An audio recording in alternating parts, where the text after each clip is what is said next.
YouTube. Alors, on reprend, vous vous rappelez, la question de l'épistémologie et le premier cours d'épistémologie, philosophie des sciences, qui est un cours sur la vérité. Alors, je vais commencer par une introduction proprement dite. Voilà, je vois que tout le monde est en train de se connecter, c'est très bien. Introduction à proprement parler. Je vous remercie toujours aussi chaleureusement pour tout ce que vous faites, c'est-à-dire les résumés, les polis qui apparaissent donc dans la partie polycopier du cours. Voilà, c'est vraiment un travail participatif que je trouve bien agréable. Alors, introduction pour ce cours sur la vérité. Je vous rappelle, les cours d'épistémologie, c'est-à-dire la fin du programme ensemble, c'est vérité, démonstration, matière et esprit vivant. Et donc là, on en est dans le cours sur la vérité. Alors, la vérité s'oppose à la croyance. Croyance, ça vient du latin credere, qu'on va retrouver par exemple dans crédible, crédit, credo. D'accord ? Ce qui veut dire le fait de donner son assentiment à des idées ou à des opinions. La croyance, c'est aussi l'assentiment à certains phénomènes qu'on peut qualifier de paranormaux. Pensez par exemple à la lévitation, à des choses comme ça. En tout cas, ça se rattache à tout ce qui n'est pas susceptible d'une démonstration. Et au contraire, ce qu'on caractérise comme vérité, et notamment vérité scientifique, c'est ce qui est susceptible d'une démonstration. Par exemple, à propos de l'existence de Dieu que Kant considérait comme évidemment indémontrable tant par l'expérience que par la raison, Kant écrivait cette phrase qui est restée célèbre: « Je dus abolir le savoir afin de laisser une place pour la croyance ». Il l'écrit dans la Critique de la raison pure. C'est très exactement la préface à la seconde édition. Je vous répète la phrase: « J'ai dû abolir le savoir pour laisser une place pour la croyance ». Donc vous voyez qu'on n'a pas de jugement de valeur a priori entre la vérité, le savoir qui serait supérieur à la croyance. On aurait simplement deux registres, deux réalités tout à fait différentes. Donc le but de cette introduction, c'est de préciser ces différences. N'hésitez pas, je vous le redis, n'hésitez pas à écrire. Je vous lis et j'intègre vos remarques dans le cours. Voilà. Alors, vous l'avez compris, donc la croyance, c'est l'absence de preuves. Ça veut donc dire qu'il y a derrière toute croyance un engagement personnel qui va d'une certaine manière comporter des risques. D'ailleurs, c'est vrai qu'on a dit tout à l'heure qu'il n'y avait pas de jugement de valeur, mais d'un certain côté, si on regarde les choses d'un autre point de vue, les emplois du mot croyance sont souvent assez péjoratifs parce qu'ils renvoient à l'incertitude, ils renvoient à l'illusion. Donc vous voyez que la question, finalement, ça va être celle-là. Ça va être: est-ce qu'on doit abolir le savoir pour laisser une place pour la croyance? Ou au contraire, est-ce qu'on doit considérer que la croyance est dangereuse dans la mesure où elle serait un obstacle à la connaissance? Et la question à l'arrière-plan, c'est: est-ce qu'il y a une véritable rupture entre croyance et connaissance? Vous retrouvez par exemple chez Einstein l'idée que toute entreprise qui consiste à chercher à connaître le monde se fonde sur une croyance. Il dira par exemple que la religiosité cosmique est le ressort le plus puissant et le plus noble de la recherche scientifique. Déjà, croire que le monde puisse être rationnel, croire que le monde puisse être ramené aux lois de notre raison, pour Einstein, c'était déjà une croyance. Alors, donc, on étudiera en grand temps, on va étudier Bachelard, qui est un auteur que j'aime beaucoup et qui nous permettra de mieux comprendre ce rapport entre croyance et vérité, et plus précisément entre science et opinion. Voilà, alors toujours pour rester dans ce registre, si on continue de chercher à opposer vérité et croyance, vous voyez que la vérité, elle se rattache à son unicité. On dirait facilement les croyances, et ça choque évidemment personne. En revanche, les vérités sonneraient un peu moins bien. Donc, vous voyez que déjà se construit une possible différenciation. Les croyances, la vérité. Vous pouvez illustrer ça par un propos tout simple qui consiste à dire, si on vous pose la question combien font 2 et 2, il n'y a qu'une seule réponse vraie, 4, et une infinité de fausses. Et donc, la croyance, de même que l'erreur, s'opposerait à la vérité, précisément parce qu'elle admet le pluriel. D'accord ? Alors, on peut faire à partir de là une première remarque qui consisterait à dire que même si la vérité se rattache à quelque chose d'unique, en fait, il y a plusieurs types de vérité, il y a plusieurs types d'énoncés vrais. Par exemple, une vérité d'expérience, là, vous dites par exemple, il fait soleil, ça diffère d'une vérité rationnelle du type, enfin, conventionnelle dont on a parlé tout à l'heure, par exemple, 2 plus 2 égale 4. C'est pas le même type de vérité. Et d'une certaine manière, ces deux énoncés, il fait beau et le ciel, le soleil brille et 2 et 2 égale 4, ces deux énoncés, d'une certaine manière, ne satisfont pas pleinement aux exigences de vérité pour des raisons différentes. Alors, le premier, le soleil brille, vous remarquez que il n'est pas universel et il n'est pas nécessaire. Souvent, on associe la vérité à l'universalité et à la nécessité. Il n'est pas universel. Le soleil brille à travers ma fenêtre, mais peut-être qu'à travers la vôtre, c'est pas le cas. Et puis, il n'est pas nécessaire, ça veut dire que ça aurait pu ne pas être. On attend de la vérité d'une certaine manière qu'elle ne puisse pas ne pas être. Et vous voyez que là, dans cet exemple, dans cette vérité d'expérience, on n'a ni l'universalité, ni la nécessité. Zora, il fait beau chez vous, bah écoutez, je suis contente de le savoir. Mais du coup, ça nous permet de penser la différence entre le cas particulier, le cas général et le cas universel. Du coup, s'il fait beau à plusieurs endroits, quasiment dans tous les endroits, on dira que c'est une vérité générale. Mais elle n'est pas encore universelle, puisqu'elle peut tolérer des exceptions. Merci, Zora. Alors, et donc finalement, vous voyez que, au contraire, les connaissances mathématiques du type 2 et 2 égale 4 peuvent pécher par manque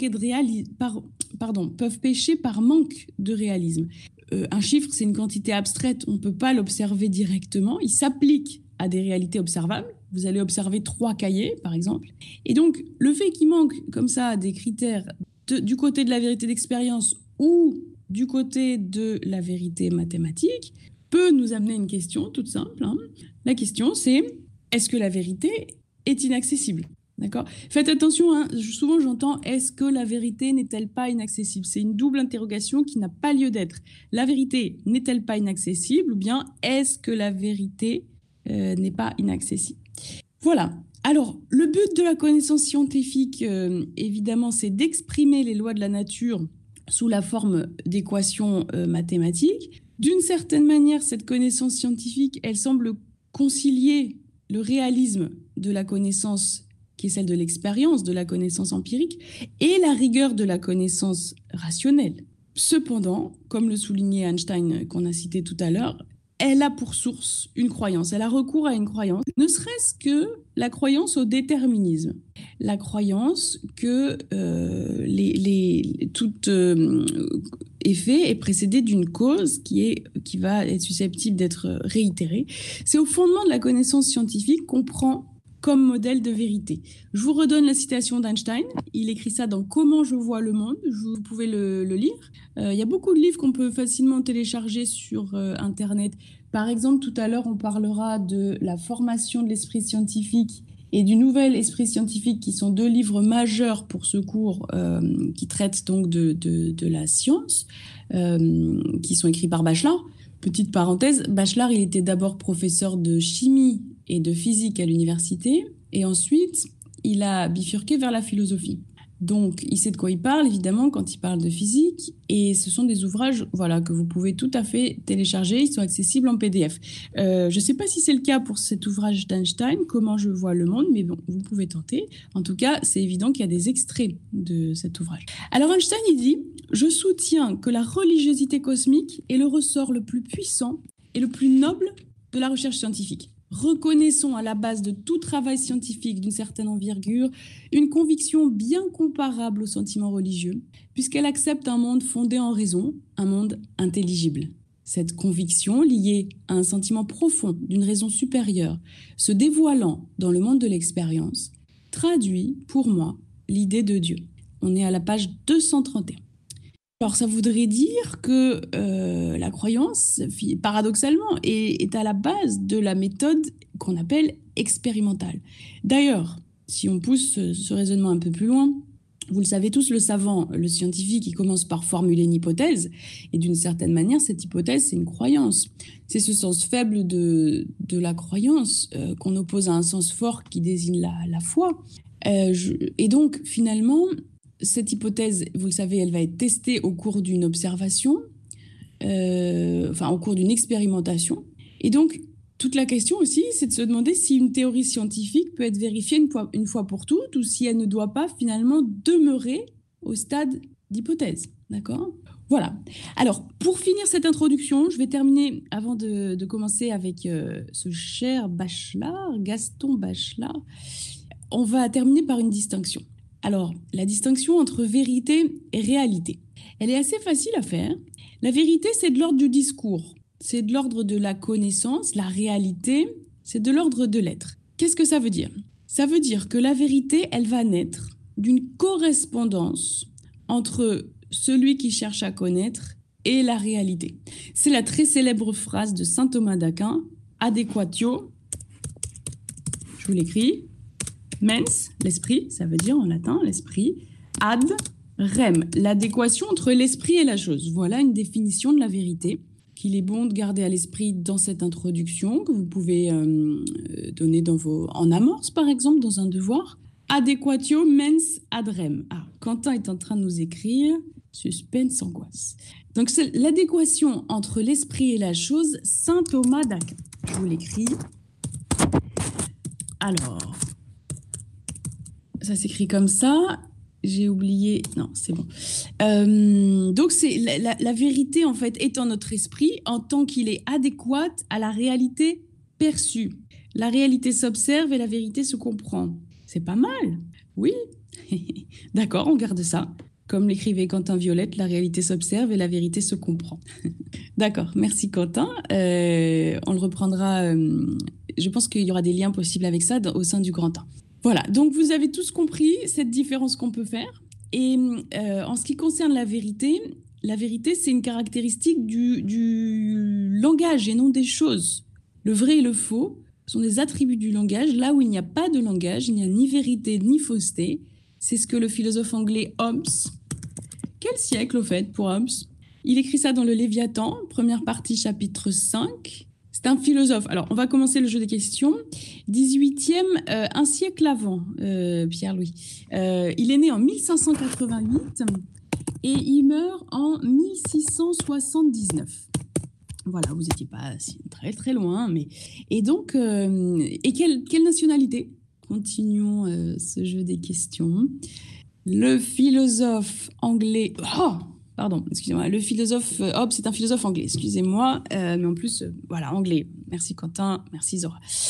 Alors, donc on a terminé cette introduction. Donc vous voyez, il y a quelques éléments qu'on peut résumer rapidement. La différence entre le caractère unique de la vérité et la pluralité des croyances.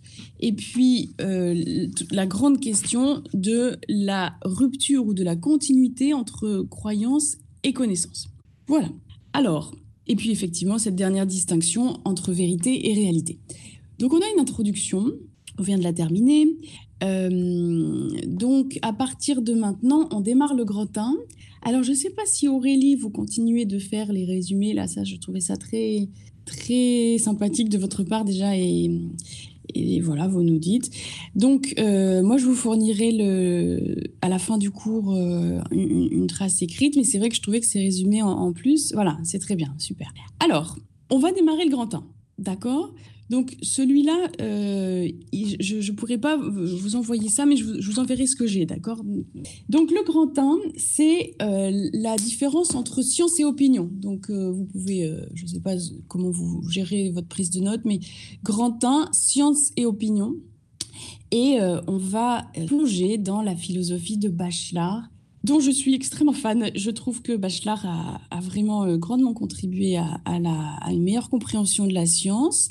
Alors, on va en parler à bâton rompu et j'espère que vous allez trouver ça aussi passionnant que moi.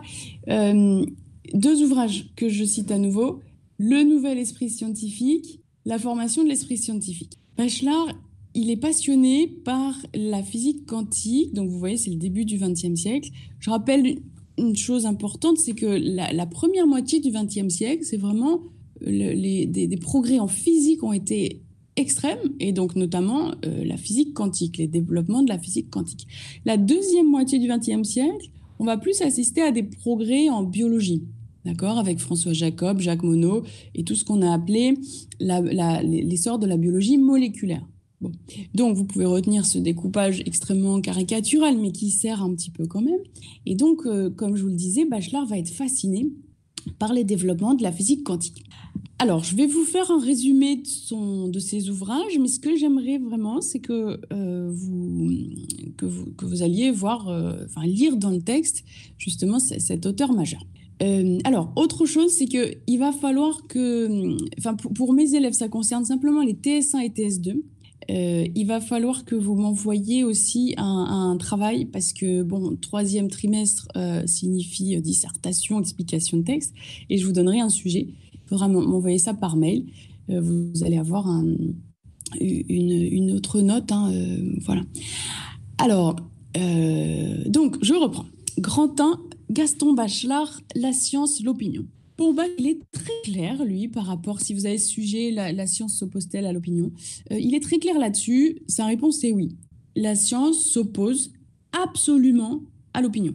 L'opinion pense mal et, pour ainsi dire, ne pense pas du tout. Elle consiste simplement, attention, on dit une opinion, l'opinion consiste simplement à transformer des besoins en connaissances. Donc, ce n'est pas du tout une pensée, c'est lié à ce qui nous est utile, à ce qui nous arrange. Il y a beaucoup de subjectivité là-dedans. Ça fait un peu penser à la thèse de Bergson sur l'art. Vous vous rappelez, Bergson, il dit « Nous n'aurions pas besoin de l'art si nous étions capables de rentrer directement en communication avec les choses. » Et Bergson, qu'est-ce qu'il nous dit? Il nous dit qu'en général, la réalité qu'on appréhende est modifiée parce qu'on la voit à travers le filtre de nos besoins, de ce qui nous est utile.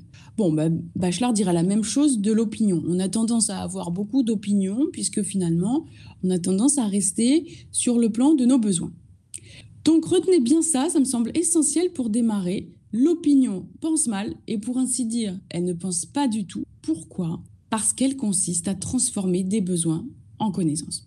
Donc tout de suite, on peut faire une première remarque qui semble essentielle, c'est que la science se construit autour d'une volonté d'objectivité forte, d'accord? Et la thèse majeure de Bachelard va consister à dire que, à partir de là, toute connaissance véritable se conquiert contre une connaissance antérieure. Il y a ce qu'il appelle de la contre-pensée. Entendez par là des préjugés. Il y a ce qu'on appelle des obstacles épistémologiques. Alors, il y a plusieurs manières de dire ça. Une un peu plus conceptuelle, une un peu plus illustrée. On va commencer par la plus illustrée. Imaginez un élève qui étudie la physique, qui est au lycée, par exemple. Vous, en gros, au lycée, tant qu'on allait au lycée, et donc cet élève, Bachelard dira, il n'arrive pas complètement vierge de toute connaissance, y compris de toute connaissance en physique. Voilà, et si vous voulez, il a déjà ce qu'on pourrait appeler une culture physique. Donc c'est la raison pour laquelle Bachelard nous dira, finalement, faire de la science, faire de la physique, ça consiste à corriger des erreurs et ça consiste à comprendre qu'il ne s'agit pas de faire acquérir une culture physique à l'étudiant, mais plutôt remplacer une culture par une autre. Donc l'histoire de la science serait une histoire de la correction des erreurs. Sans besoin, nous verrions la réalité et donc, comme nous avons tous des besoins différents, nous avons tous une réalité différente. Sans besoin, libérés des besoins, nous verrions la réalité véritable. Je vais répondre, il y a au moins 2 questions en une donc, dans votre question. En fait, déjà, revenons à ce que disait Bergson. J'avais cité Bergson à ce moment-là.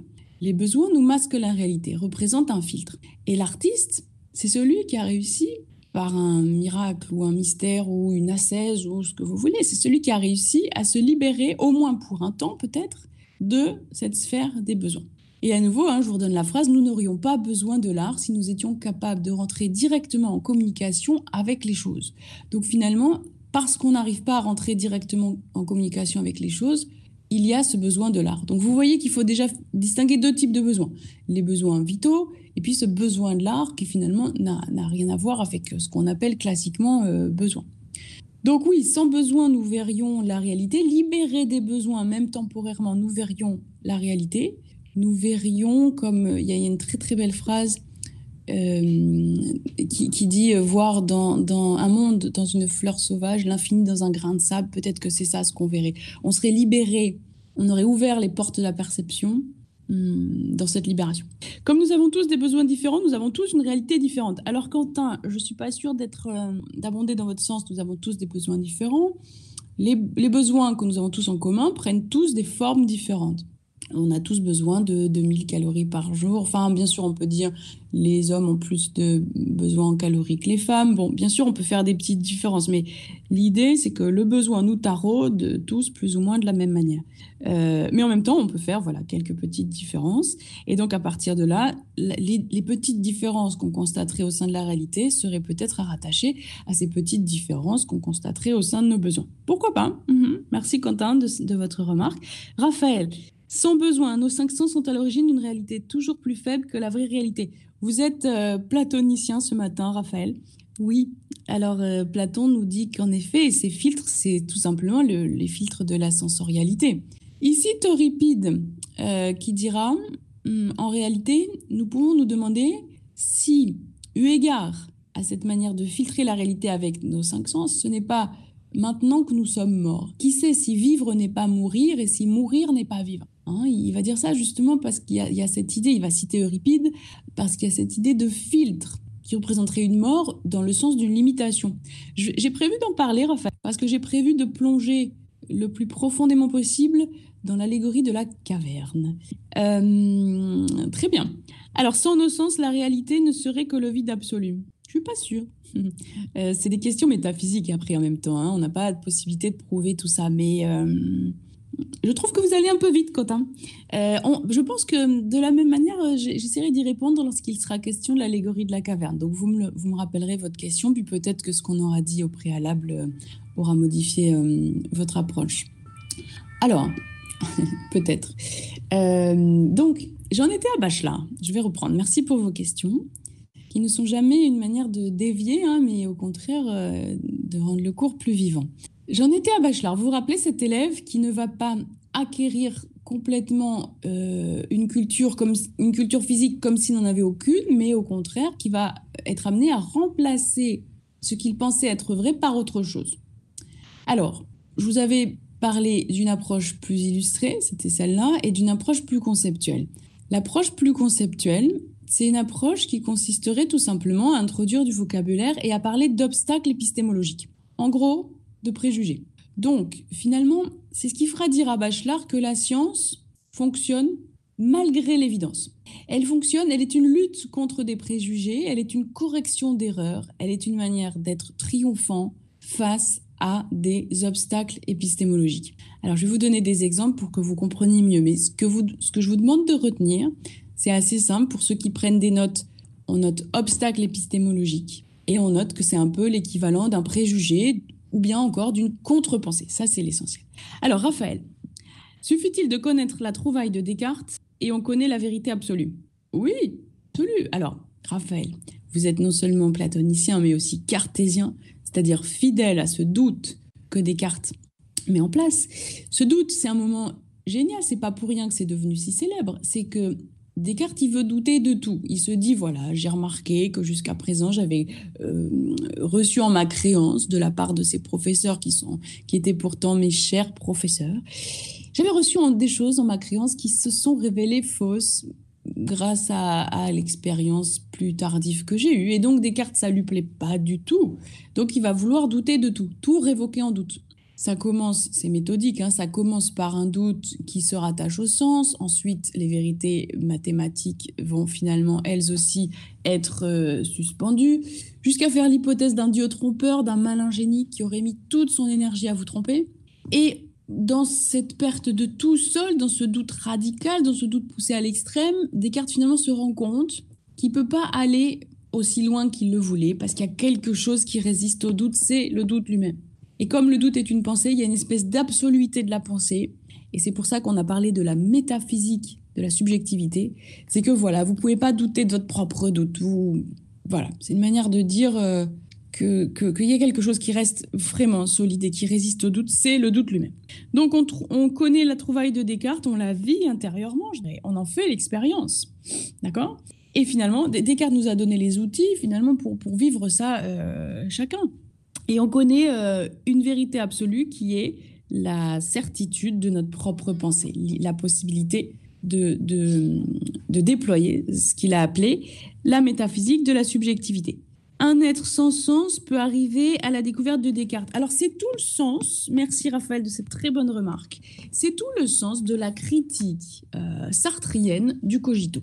Parce qu'en fait, Sartre, pourquoi est-ce qu'il parle d'une moite intimité gastrique ? Il parle finalement d'une conscience qui serait close sur elle-même et qui, d'après lui, a manqué la véritable essence de la conscience, qui est l'ouverture vers l'extérieur. Connaître, c'est s'éclater vers, c'est s'arracher à la moite intimité gastrique pour filer par-delà soi, par-delà soi-même, vers ce qui n'est pas soi, près de l'arbre. Exemple, vous prenez conscience d'un arbre, près de l'arbre et cependant hors de lui, car il m'échappe et me repousse, et je ne peux pas plus me fondre en lui qu'il ne se peut diluer en moi. Donc un être sans sens peut arriver à la découverte de Descartes. Donc oui, la critique de Sartre, c'était de dire la découverte de Descartes, elle se fait sans sensorialité, elle est close sur elle-même. C'est ce fameux solipsiste enfermé dans un blocos imprenable, pour reprendre les mots de Schopenhauer. Et donc, il arriverait à la découverte de Descartes, tout à fait, bien sûr. Alors, vous n'avez pas bien compris ce qu'est la trouvaille de Descartes, c'est le doute. Je doute, donc je suis. C'est cette méthode qui va le conduire jusqu'au doute le plus radical. Et finalement, il y a une autre découverte à la clé qui est ce doute le plus radical, en fait, ne peut pas vraiment exister, puisque vous ne pouvez pas douter de votre propre doute. Plus vous doutez, plus vous allez donner de la réalité au doute. C'est bon ? Ok, super. Voilà. Ok. Alors, je reviens à ce que j'étais en train de dire. On parlait de Bachelard et d'obstacles épistémologiques. Donc, vous avez compris, Bachelard nous dit qu'il y a beaucoup de préjugés. Du type, pendant longtemps, on a considéré que la Terre était immobile, puisqu'on se disait, en gros, si vous voulez, il faut imaginer l'état des individus. Et il se disait, bah, c'est évident, tu marches, il bouge le sol sur lequel tu marches, enfin, c'est évident, voilà.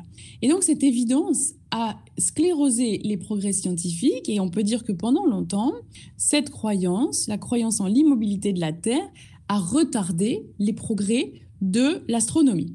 Donc voilà, donc l'histoire des sciences, c'est l'histoire de beaucoup de préjugés, de beaucoup d'erreurs qu'il va falloir corriger. Non pas accéder à des vérités universelles et vraies pour toujours, mais corriger des erreurs. Donc, définition négative de la science au sens de cette correction d'erreurs. Je vais vous donner un autre exemple qui est intéressant aussi. Si on le rattache, on peut le rattacher à une anagramme, c'est la loi de la chute des corps. L'anagramme de la chute des corps, c'est hors du spectacle. Vous allez voir, je vous demanderai de m'écrire le rapport que vous avez compris avec ce que je vais vous dire après. Est-ce que d'ailleurs vous connaissez l'anagramme de chauve-souris ? Elle a été trouvée récemment par ce grand spécialiste des anagrammes qui s'appelle Jacques Perissalkov.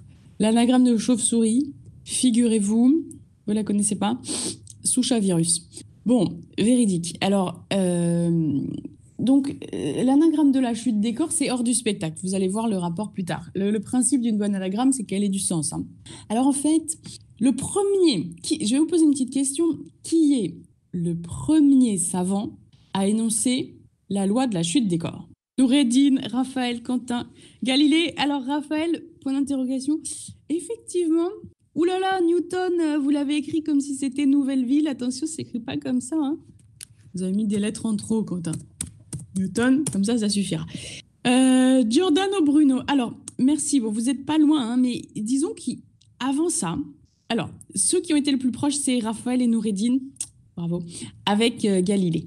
Et en fait, il y a quand même une histoire qui précède la découverte de la véritable loi de la chute des corps par Galilée. Alors, je vois que vous avez une bonne culture physique. Et je vous le dis, hein, je vais vous faire un aveu, mais moi, j'adore faire cours d'épistémologie aux scientifiques parce qu'en général, vous aimez bien aussi. Enfin, vous aimez bien les sciences et ça se ressent dans cette discipline qui n'est pas... la philosophie, d'ailleurs, n'est pas une discipline littéraire, hein, et vous l'avez compris. Et donc là, ça devient... On va pouvoir s'amuser, ça devient assez scientifique, et tout en étant dans cet aspect de réflexion sur les sciences. D'ailleurs, on reviendra sur la différence que fait Bachelard entre l'historien des sciences et l'épistémologue. Quelle est la différence? Alors, je reviens sur ma question. Donc, la chute des corps, et le premier, en fait, c'était pas Galilée. Disons, Galilée, c'est le premier à avoir formulé la vraie loi de la chute des corps. Donc, en ce sens, vous avez raison. Mais rappelez-vous, on était en train de dire la science est une correction d'erreurs. Du coup, il est intéressant de se tourner vers la première fois où on a formulé la loi de la chute des corps, une loi sur la chute des corps, qui s'est révélée fausse, voilà, grâce à Galilée. Et Galilée, est-ce que vous savez quelles expériences il a fait pour justement contrer, puisque son idée c'était de contrer cette fausse loi sur la chute des corps qu'il avait en tête? Quelle expérience il a faite? Quelle légende est racontée autour de ça? Dans quelle ville il était? Qu'est-ce qu'il a fait en fait? Alors Noureddin et Raphaël, apparemment, vous connaissez. Suspense, angoisse. Sur un bateau pour contredire Aristote. Ouais, voilà, non, Raphaël, bravo. Il a fait tomber 2 trucs de Pise, de la tour de Pise. Alors, je vais préciser quels étaient ces 2 trucs. Merci, Raphaël. Donc, je devrais noter, là, je devrais faire un tableau, on devrait jouer à ça et après faire noter les scores et tout ça. Ça serait drôle. Alors, je vais reprendre tout ça. Donc, déjà, à votre avis, sur quoi il s'était trompé, Aristote? Donc, vous me parlez de ces 2 trucs de Pise. Qu'est-ce qu'il a voulu corriger, Galilée? Est-ce qu'on peut revenir là-dessus? Vous m'écrivez, je vous lis au fur et à mesure. Une question de densité. Alors, non, c'est pas la densité. Ouais, voilà, c'est les frottements. Merci, Quentin. C'est ce qu'on appelle les frottements, comment on appelle ça? Aristote disait que ça dépendait de la masse des corps. Bravo. Qu'un corps plus lourd tombe plus vite. Et ben voilà, vous le savez. Donc, Aristote, il prend du plomb, une plume. En gros, il y a un rapport de 1 à 100 entre les deux. Le plomb, la boule de plomb qu'il a entre les mains étant 100 fois plus lourde a priori que la plume, selon les possibilités de mesure de l'époque. Et en gros, il nous dit, vous n'êtes pas idiot, quoi. Vous voyez bien que le plomb, il tombe plus vite que la plume. Donc en gros, il en déduit, ça va vite de se tromper. Ça dépend du référentiel qu'on a à la base. Plus le corps est massif, plus il va tomber rapidement. Et donc Galilée, il a le sentiment que ça va pas. Voilà, ça lui va pas. Il va faire l'hypothèse. Il va se dire que c'est faux. Bon, et la légende raconte qu'il serait allé au sommet de la tour de Pise, qu'il aurait bien vérifié que personne n'était en dessous effectivement, et qu'il aurait lancé. Cette fois-ci, il avait 2 boules. Une qui était censée être 100 fois plus lourde que l'autre, donc une vraiment plus massive, mais du même matériau, c'est juste les dimensions qui variaient. Et il se rend compte, il y a quelqu'un au sol qui peut mesurer le moment où ces boules atterrissent. Il se rend compte qu'en fait, elles atterrissent quasiment en même temps. Que cet écart, cette différence, cette boule 100 fois plus lourde que l'autre, a un impact vraiment très très faible sur la durée de la chute, en fait. Donc, vous voyez que l'expérience va être amenée à corriger la loi de la chute des corps telle que Aristote l'avait énoncée jusqu'à présent. Et on voit qu'on ne peut pas... il y a un rôle très important joué par l'expérience, effectivement. On ne fait pas d'expérience sans avoir une idée préalable, d'accord? L'expérience est toujours instruite. Donc, on ne peut pas être uniquement, c'est ce que disait Bachelard, on ne peut pas être uniquement rationaliste quand on fait des sciences, c'est-à-dire croire seulement au pouvoir de la raison indépendamment de l'expérience. Et on ne peut pas non plus être seulement réaliste, puisque toute expérience qui est faite est précédée d'une hypothèse, c'est-à-dire de quelque chose de rationnel. D'accord ? Je vous donnerai un autre exemple de ça tout à l'heure. Alors, vous m'avez dit, une situation qui prouve que nos sens nous mettent dans l'erreur.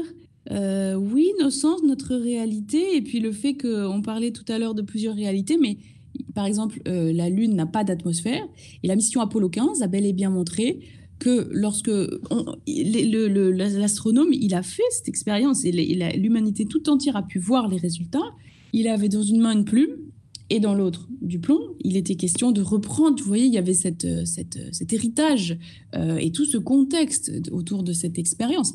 Et on a bel et bien pu voir que ça tombait en même temps. Donc lorsqu'il n'y a pas d'atmosphère, comme c'est le cas avec la Lune, les frottements dont Quentin a parlé, la résistance de l'air, n'est pas à prendre en considération. Et donc on voit bien très clairement que la masse n'a aucune incidence. Voilà. Donc, continuez à écrire, c'est agréable de vous lire. Donc, quelle va être la véritable loi de la chute des corps, du coup, telle que Galilée l'a énoncée? Alors, je vous lis, vous voulez bien vous exprimer là-dessus. La véritable loi de la chute des corps qui consiste à corriger l'erreur d'Aristote, c'est suspense angoisse. Si, alors oui, bah écoutez, ça, il faudra. Ça, c'est du chinois. Enfin bon, j'imagine que la force de gravité, je sais pas ce que c'est, petit g, la masse, la densité. Bon, ça, je connais pas, mais exprimer autrement qu'en langage formel mathématique, ça donne. En fait, vous n'avez pas inclus le paramètre temps, à moins qu'il soit caché dans G. Mais en fait, c'est un corps tombe d'autant plus vite que la durée de la chute est grande. Il faut inclure le paramètre temps. Et c'est d'ailleurs la première fois qu'il sera inclus.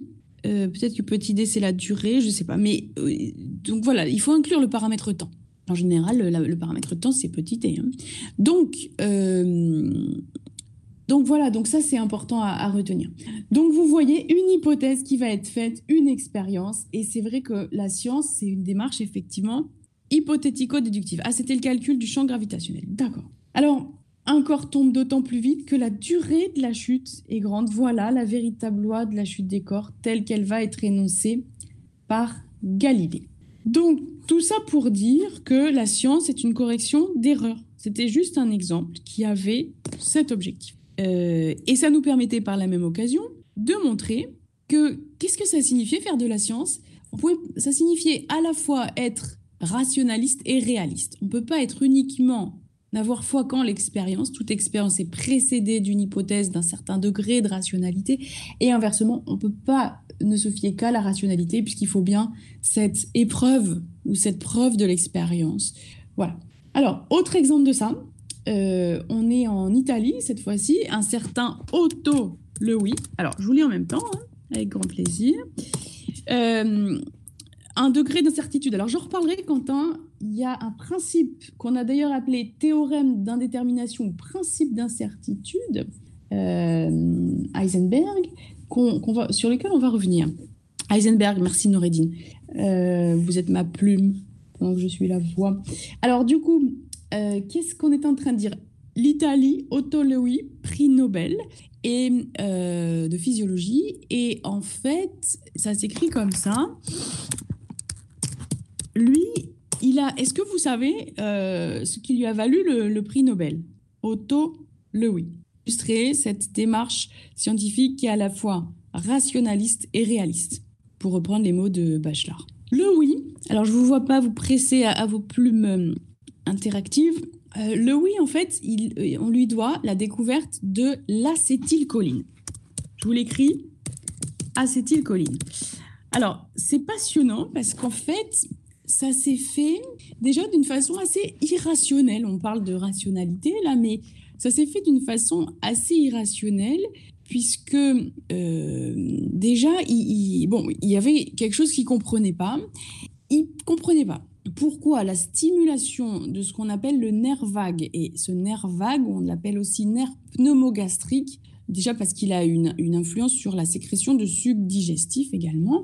Il ne comprenait pas pourquoi la stimulation du nerf vague allait s'articuler à une augmentation du rythme cardiaque. Et finalement, c'est quelque chose qui le taraudait.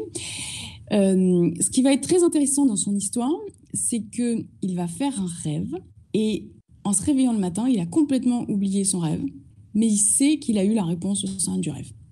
Donc, situation extrêmement frustrante pour ce scientifique qu'il était. Et ce qui va être très drôle, c'est que la première chose qu'il va penser à faire, et qui d'ailleurs va fonctionner, il va dormir à nouveau, il va il va poser des intentions en souhaitant rêver à nouveau de la même chose, avoir à nouveau la réponse. Et c'est effectivement, il est chanceux, c'est ce qui va se passer, mais vous voyez que ça s'est fait pas de façon directe. Et lorsqu'il se réveille le matin, il prend 2 grenouilles. Et ces 2 grenouilles, il va donc, sur l'une des 2, il va stimuler le nerf pneumogastrique. Il va effectivement constater que ça a un impact sur les battements cardiaques, augmentation des battements cardiaques. Et l'idée qui a émergé grâce au rêve, c'est de prélever le sang de cette grenouille. parce que l'idée extrêmement intéressante qu'il avait eue, et d'une façon tout à fait irrationnelle finalement, en tout cas pas par les voies classiques de la rationalité qui serait le calcul, etc. Bon, l'idée qu'il a eue, c'est que finalement, cette stimulation du nerf vague allait avoir pour conséquence une sécrétion qui allait se retrouver dans la circulation sanguine. Et c'est effectivement ça. Et alors, qu'est-ce qu'il fait ?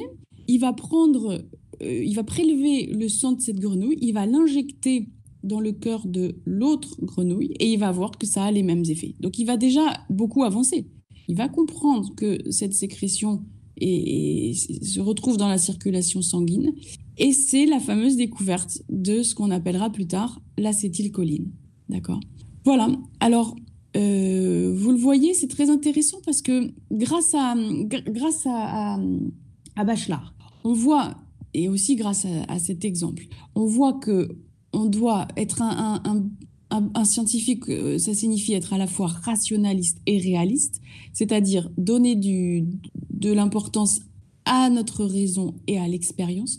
Et tout en rajoutant l'exemple de Lowy, il nous rajoute aussi cette part d'irrationnel qu'on retrouve dans les rêves. Je n'ai pas choisi cet exemple au hasard parce que chez Bachelard, vous avez une grande part d'imaginaire. Et d'ailleurs, son ouvrage le plus connu parle des rêves. Il a été publié en 1938 également. Et vous voyez que finalement, dans la recherche scientifique, il y a une place pour l'imaginaire, pour les rêves. Et je vais faire une petite parenthèse, mais enfin, tout à fait au cœur de ce grand temps. On n'est pas en dehors du cours, hein, mais si vous voulez, Bachelard, il s'est beaucoup intéressé. Il voulait faire une psychanalyse de la cognition, c'est-à-dire une psychanalyse de la connaissance, revenir aux fondamentaux, revenir à ce qui sous-tend notre démarche de connaissance.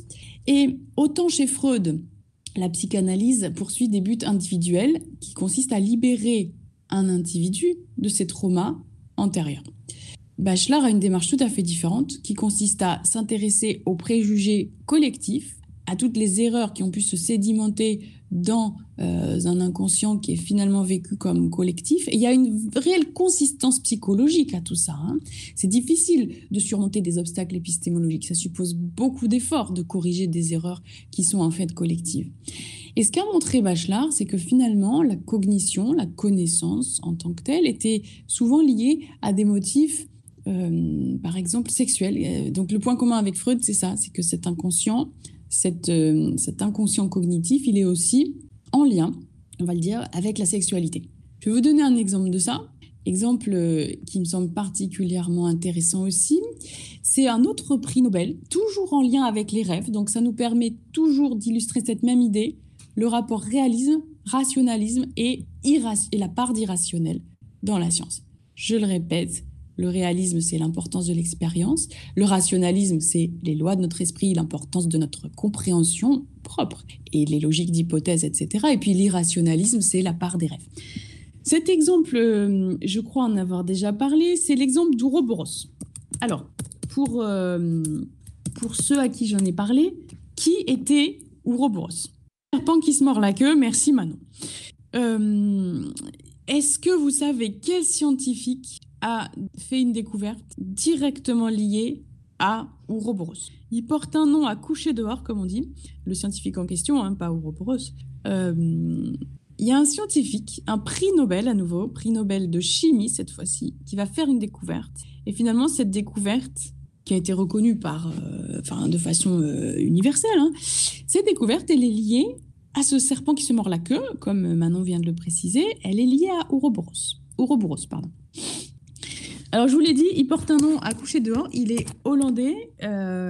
Il s'appelle Kekulé. C'est son nom de famille. Et du coup, j'entends vos éclats de rire. Du coup, qu'est-ce qu'il a découvert, Kekulé ? Quelle est sa grande découverte ? Structure cyclique d'une molécule. Et cette molécule, c'est... Oui, merci Pierre-Louis, le benzène, bravo. La structure cyclique du benzène. Et il avoue, il est courageux. Il avoue qu'en fait, cette découverte, elle est plus liée à un état d'inertie, à un abandon du travail, à un arrêt des recherches, qu'à quoi que ce soit d'autre, si vous voulez. Parce qu'en fait, écoutez, il était au coin du feu. Et il était en train de rêvasser et il a eu des images qui sont apparues. Il rêvait plus ou moins, c'était plus ou moins un rêve lucide. Et cette image, c'est justement un serpent qui se mord la queue, un serpent qui se moque de lui d'ailleurs. Et comme il était en train de travailler sur la molécule de benzène, ça va représenter pour lui une illumination. Il va se dire, voilà, la molécule de benzène est cyclique, exactement comme ce serpent qui se mord la queue. Et donc, si vous voulez, l'intuition qui lui vaudra le prix Nobel se joue ici. C'est pour ça, je pense qu'il faut être très fidèle à des phrases des phrases que vous retrouvez chez un auteur italien qui s'appelle Italo Svevo, dans La conscience de Zénon. Il écrit une phrase toute simple. Il écrit « On apprend beaucoup de l'inertie ». Et je vais faire des liens avec l'épisode qu'on est en train de vivre de coronavirus. Je pense que c'est une expérience où on peut aussi se dire ça. C'est une certaine inertie, effectivement, enfin en tout cas en comparaison avec la frénésie habituelle. Et je pense que c'est une expérience très intéressante à ce titre. Je ne sais pas si vous rêvez plus ou voilà, mais en tout cas, effectivement, il y a la possibilité. Bien sûr, je répète à chaque fois, je ne nie pas la tragédie que ça représente, mais je dis juste qu'au sein de ça, on peut extraire des choses qui peuvent être des possibilités de prise de conscience. D'accord. Donc, Kekulé à la découverte fait cette découverte du benzène. Il y a une part d'irrationnel, il y a une part d'inertie intéressante. D'accord. Et ce que montrent les neurosciences, c'est que le cerveau, lorsqu'il se repose, est particulièrement actif et peut arriver à synchroniser certaines zones. Et ce n'est pas le cas lorsqu'il est en mode actif, si vous voulez. Alors, autre exemple de ça. Exactement le même type d'exemple qui montre l'importance aussi de l'inertie, c'est l'exemple de Fleming. Fleming, vous savez que donc, le lycée Blaise Pascal est dans la rue Alexander Fleming. D'accord. Alors, Fleming, qu'est-ce qu'on lui doit ? Je fais juste une parenthèse, que ça, je pourrais en parler pendant des heures, mais j'ai bien pour objectif de revenir à Bachelard. Voilà, et les antibiotiques, alors, pas un antibiotique en particulier, la pénicilline. Alors, est-ce que vous savez comment ça s'est fait ? Dans quel contexte ? Je referai une séance autour de tout ça parce que tout ça, c'est fascinant, tous ces exemples. Mais je vous ai dit, il va falloir que je m'arrête et que je revienne à Bachelard. Mais là, de toute façon, on est au cœur du sujet avec ça. Donc, je vous lis. Manon, Noémie, Alex sont en train d'écrire. Quel est le lien avec ce que j'étais en train de dire ? Le lien, Noureddine, Manon, vous lisons. Alors, il est parti en voyage en laissant une boîte de pétri sur son bureau. En revenant, les bactéries étaient mortes autour de la pénicilline dans la boîte. Bah, dites donc, Manon, sacrée culture physique. Bravo, c'est exactement ça. C'est qu'il est parti en vacances. Et vous voyez, le lien, c'est ça. C'est qu'en fait, c'est toujours une espèce d'inertie, en tout cas un abandon des recherches, quelque chose de cet ordre. C'est toujours pour insister sur cette part d'irrationnel. C'est ça qui va permettre une découverte. Donc la recherche de rentabilité à outrance, elle n'est pas bonne. Il faudrait que, effectivement, l'humanité comprenne ça, les gouvernements comprennent ça. Enfin, on ne peut pas passer son temps à chercher la rentabilité maximale, ça ne donne rien. Ce n'est pas rentable, justement. Donc voilà, il part en vacances. Et quand il revient, il est bien embêté parce que, je peux vous préciser une petite chose, c'est que son voisin travaillait sur des moisissures et en fait, il n'était pas très organisé, Fleming. Et il était un peu embêté parce que justement, des moisissures s'étaient développées. En fait, il se rend compte que ça va avoir un effet. Et effectivement, c'est la découverte du premier antibiotique. Il se rend compte qu'il y a une espèce de petite zone là où du coup, les bactéries étaient mortes grâce à la moisissure. D'accord ? Donc, c'est la découverte de la pénicilline, effectivement. Voilà. Bon, dernier exemple, un mathématicien qui s'appelle Poincaré, lui aussi, il cherche à résoudre des équations et il n'y arrive pas. Ces équations, on les appelle les équations fuchsiennes. C'est quand il arrête de réfléchir que finalement la réponse va lui apparaître. Il met le pied sur le marchepied d'un omnibus qui le conduit à Coutances pour une promenade avec ses amis polytechniciens, mathématiciens, etc. Et là, il a la certitude que la réponse lui est apparue. Donc, vous voyez, les pouvoirs de la rationalité dépassent de loin la rationalité. On pourrait résumer ça comme ça. Alors, je ferai une séance organisée autour de ça. On va dire que ce sera le rap philo. On n'était pas très nombreux, pour vous dire la vérité. On n'était pas très nombreux au dernier rap philo. Mais ça n'en a pas été moins sympathique. Mais simplement, vous savez, c'est 1 heure en plus. où on peut divaguer, se laisser aller à des conversations. Le principe du rap philo, c'est des conversations philosophiques. Ce que je vous propose, c'est de vous mettre d'accord sur l'horaire. J'avais choisi un temps où apparemment il y avait une allocution présidentielle en même temps, donc c'était peut-être pas très stratégique. Mais vous avez préféré regarder Monsieur Macron. Non, simplement, voilà, mettez-vous d'accord sur l'horaire, un horaire tenable. Je trouve que le principe d'un horaire un peu tardif est sympathique, enfin genre fin d'après-midi. Et du coup, une fois que vous êtes mis d'accord et que vous avez constitué le groupe, bah, on prend ce sujet. Là, je vous propose le sujet sur les grandes découvertes scientifiques et leur logique irrationnelle. Mais on peut en prendre d'autres plus tard. Enfin voilà, vous vous mettez d'accord, petit groupe. Et vraiment le principe de la conversation, où là, je travaillerai à partir... Enfin, on pourra dialoguer. Je travaillerai à partir d'un support, parce qu'avec mon ordinateur, je ne peux pas inclure la dimension vocale. Alors, c'est la maïeutique, l'accouchement de soi-même. Oui, Quentin, c'est quand vous voulez, mais mettez-vous d'accord sur un horaire, ça, à 21h, c'est parfait. C'est la maïeutique. Qu'est-ce que vous voulez dire, Raphaël? J'ai pas compris le rapport. C'est l'accouchement de soi-même par l'intermédiaire de cet abandon, de ce dépassement de la rationalité. Je vous laisse vous exprimer. Je reviens à notre cher Bachelard. Bachelard, vous l'avez compris, on a parlé d'obstacles épistémologiques. Alors, pour la rationalité qui dépasse la rationalité. Merci Raphaël. Oui, voilà, c'était donc bien ce que j'avais en tête. Donc, c'est ça, on peut parler de maïeutique ici. On peut parler d'un accouchement de soi-même et on peut se dire, un peu comme ce que disent tous les grands mystiques, c'est que le soi est bien plus grand que le moi. C'est-à-dire qu'il y a une part en nous de ce qui nous dépasse en nous. Voilà, il y a quelque chose de cet ordre à reconnaître.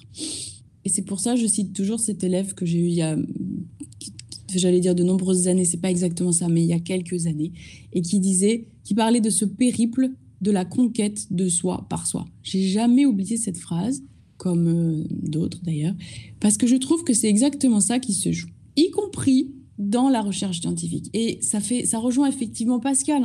Pascal, il disait, alors déjà, vous connaissez tous le chiasme, le cœur a ses raisons que la raison ignore, mais il disait finalement qu'il y avait deux excès qu'on pouvait faire. Exclure la raison, c'est effectivement un excès, et n'admettre que la raison. Et cette rationalité qui dépasse la rationalité, cette revendication, cette revendication-là, elle est effectivement liée.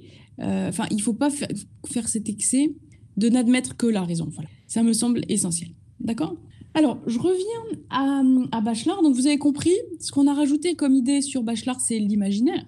Et donc, vous pouvez lire Psychanalyse du feu. Bon, moi, je vous conseille d'abord de commencer par la formation de l'esprit scientifique, enfin, de commencer par le nouvel esprit scientifique, paradoxalement, et après, la formation de l'esprit scientifique. Et ensuite, emporté dans votre élan et aidé par le confinement, la psychanalyse du feu. Voilà. Alors, qu'est-ce qu'on était en train de dire ? Bachelard, il est c'est une philosophie très ancrée dans la réalité. Il nous parle de ses profs de sciences. Et il n'est pas là pour les critiquer. Bon, mais il va faire une remarque qui me semble intéressante.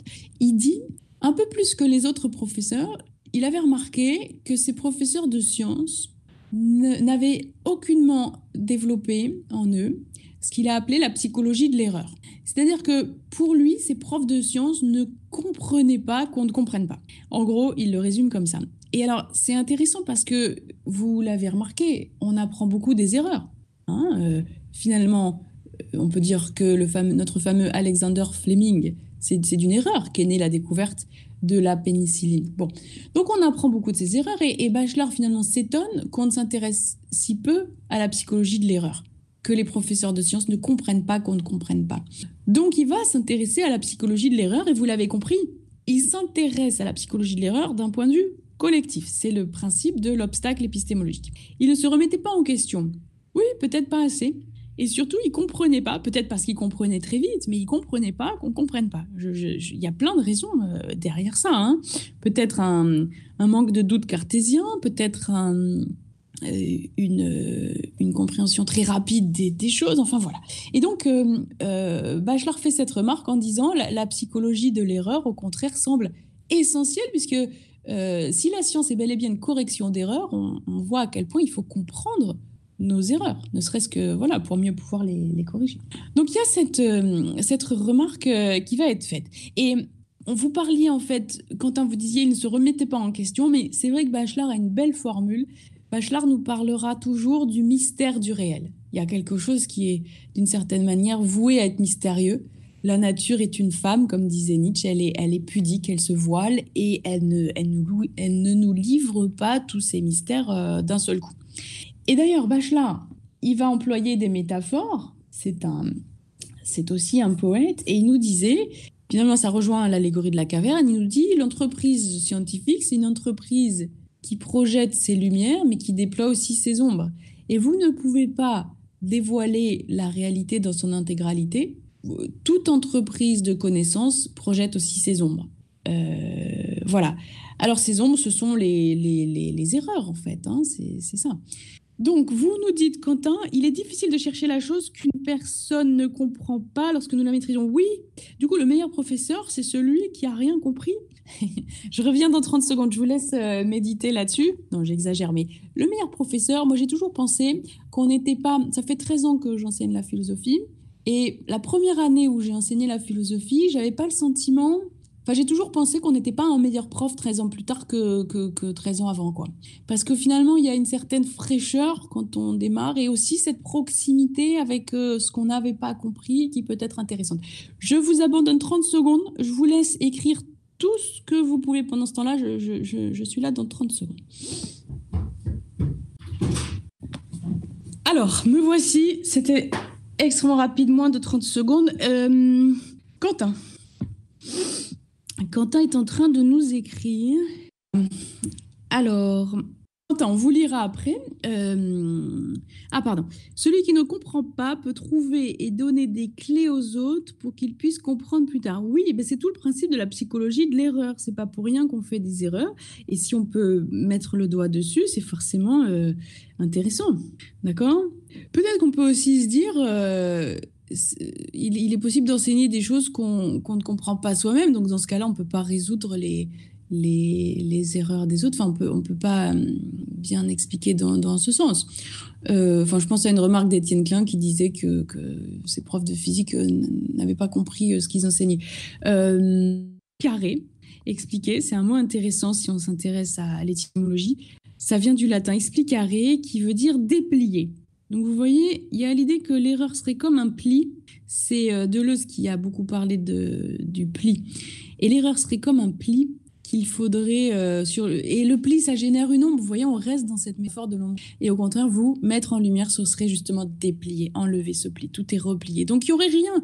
Si vous voulez, ça veut dire que ces ombres, elles peuvent... on peut mettre à plat tout cela et elles peuvent disparaître. Voilà. De nos erreurs, on apprend. De nos succès, pas autant. Décidément, Quentin, ce matin, c'est le sens des formules. On dirait un slogan. Oui, on apprend beaucoup de ses erreurs, bien sûr. On ne sait pas forcément pourquoi on réussit. Oui, et rappelez-vous, c'est aussi le sage, je vous parle toujours des sages parce que la philosophie s'intéresse à, vous savez que c'est l'amour de la sagesse et aussi la sagesse de l'amour, effectivement, dans une optique plus, comment dire, immanente. Mais le sage, il ne fait pas de différence entre succès ou échec, d'accord ? Déjà, il est libéré de... Enfin, voilà, d'une certaine manière, on peut dire que dans l'échec, il y a une possibilité de réussite. Enfin, voilà. Alors, du coup, je vous avais expliqué qu'on allait revenir à une autre distinction que fait Bachelard. Donc là, on vient de revoir cette idée de l'ombre et de la lumière. Dernier point, avant qu'on passe au grand 2. Le dernier point, c'est la distinction qu'il va faire entre l'historien des sciences et l'épistémologue. Alors il dira, finalement, les deux sont très différents parce qu'un historien, il veut des faits toujours.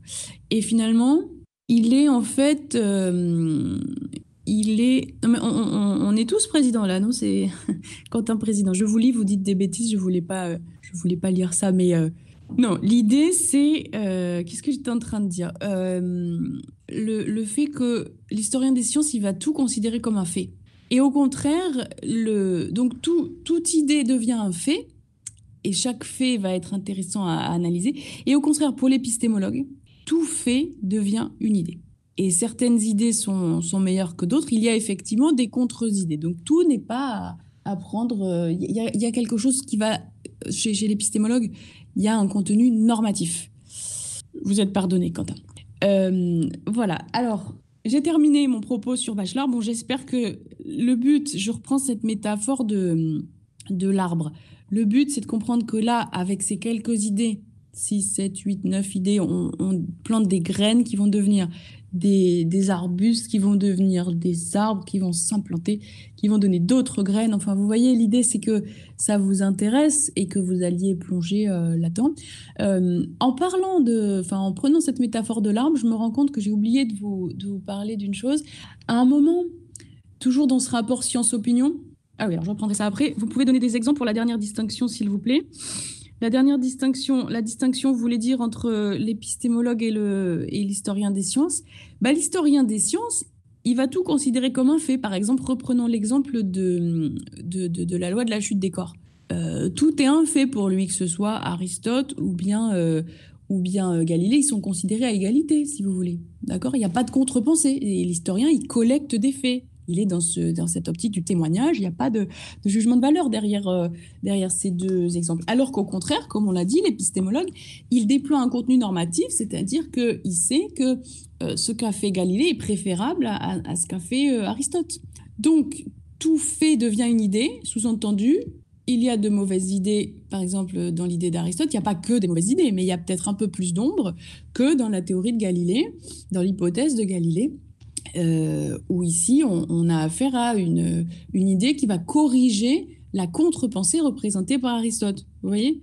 Donc cet exemple, normalement, aurait dû mettre en lumière, j'espère que ça a permis d'éclairer la distinction entre l'historien des sciences et l'épistémologue.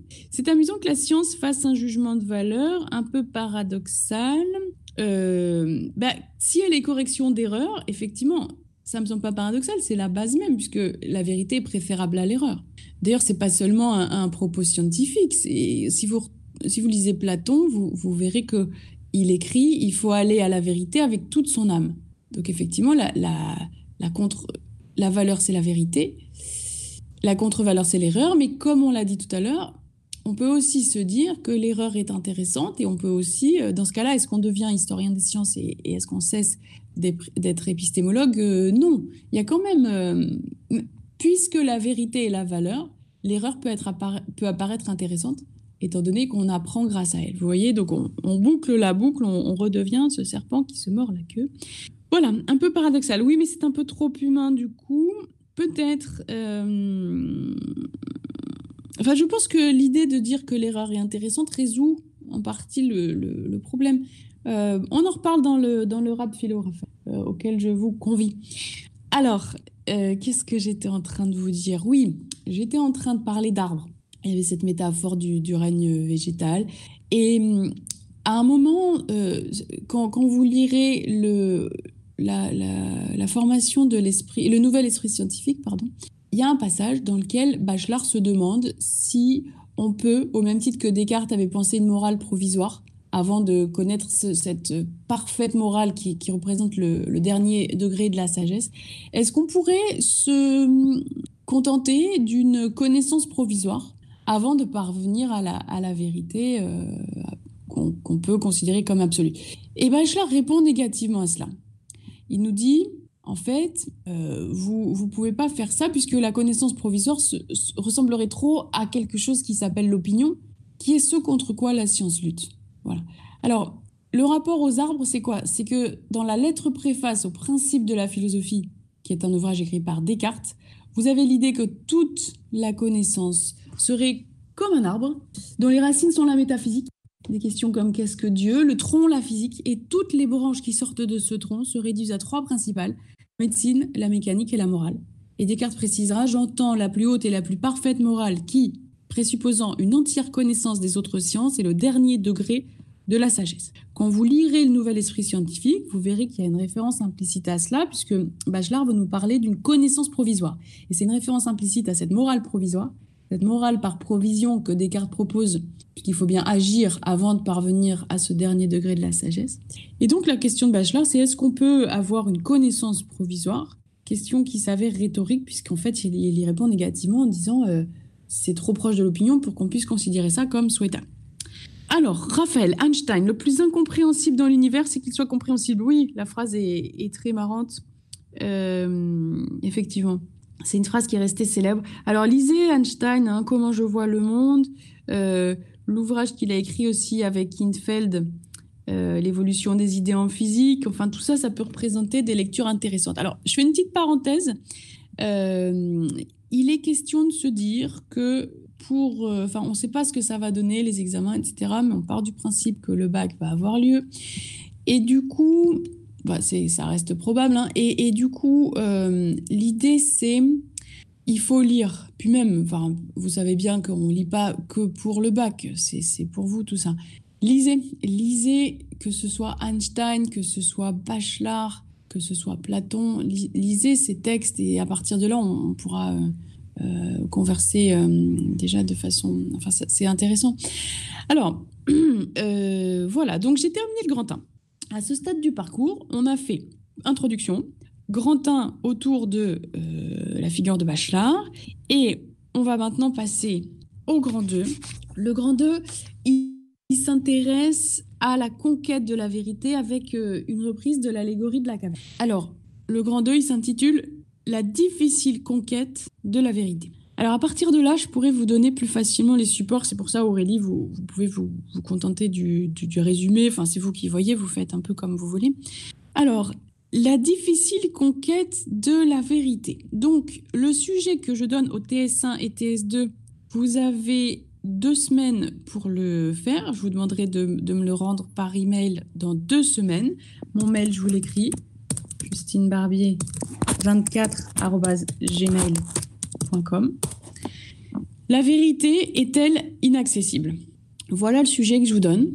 Donc, une dissertation. Et je vous donnerai aussi un texte qui sera mis à la fin du cours. Donc, vous avez le choix entre cette dissertation, la vérité est-elle inaccessible, ou bien une explication de texte. Alors, donc effectivement, le grand 2 se rattache particulièrement au sujet là, que je vous ai donné. La difficile conquête de la vérité. Donc le sujet, si vous choisissez, que vous choisissiez en fait l'explication de texte ou la dissertation, il faut me le rendre tapé à l'ordi. Et donc sur cette boîte mail, et je vous le répète, vous avez 2 semaines pour le faire. Donc vous avez vraiment le temps, mais j'accepterai rien après ces 2 semaines. Alors, bon, je vais vous demander, donc grand 2, la difficile conquête de la vérité. Je vais vous demander de me parler de l'allégorie de la caverne. Je vais vous mettre les textes aussi en accès direct. Qu'est-ce que c'est l'allégorie de la caverne? De quoi ça parle? Normalement, tout le monde connaît, hein? Alors, Manon. Alors, on attend votre réponse, Manon. L'allégorie de la caverne. L'homme est dans une caverne des hommes et ne voit que les ombres de l'extérieur projetées par le feu sur le mur de la caverne. Oui, alors on va préciser. Donc, des hommes déjà, des prisonniers. Et ce que Platon dira, c'est qu'ils nous ressemblent. C'est qu'en fait, ces prisonniers, c'est nous.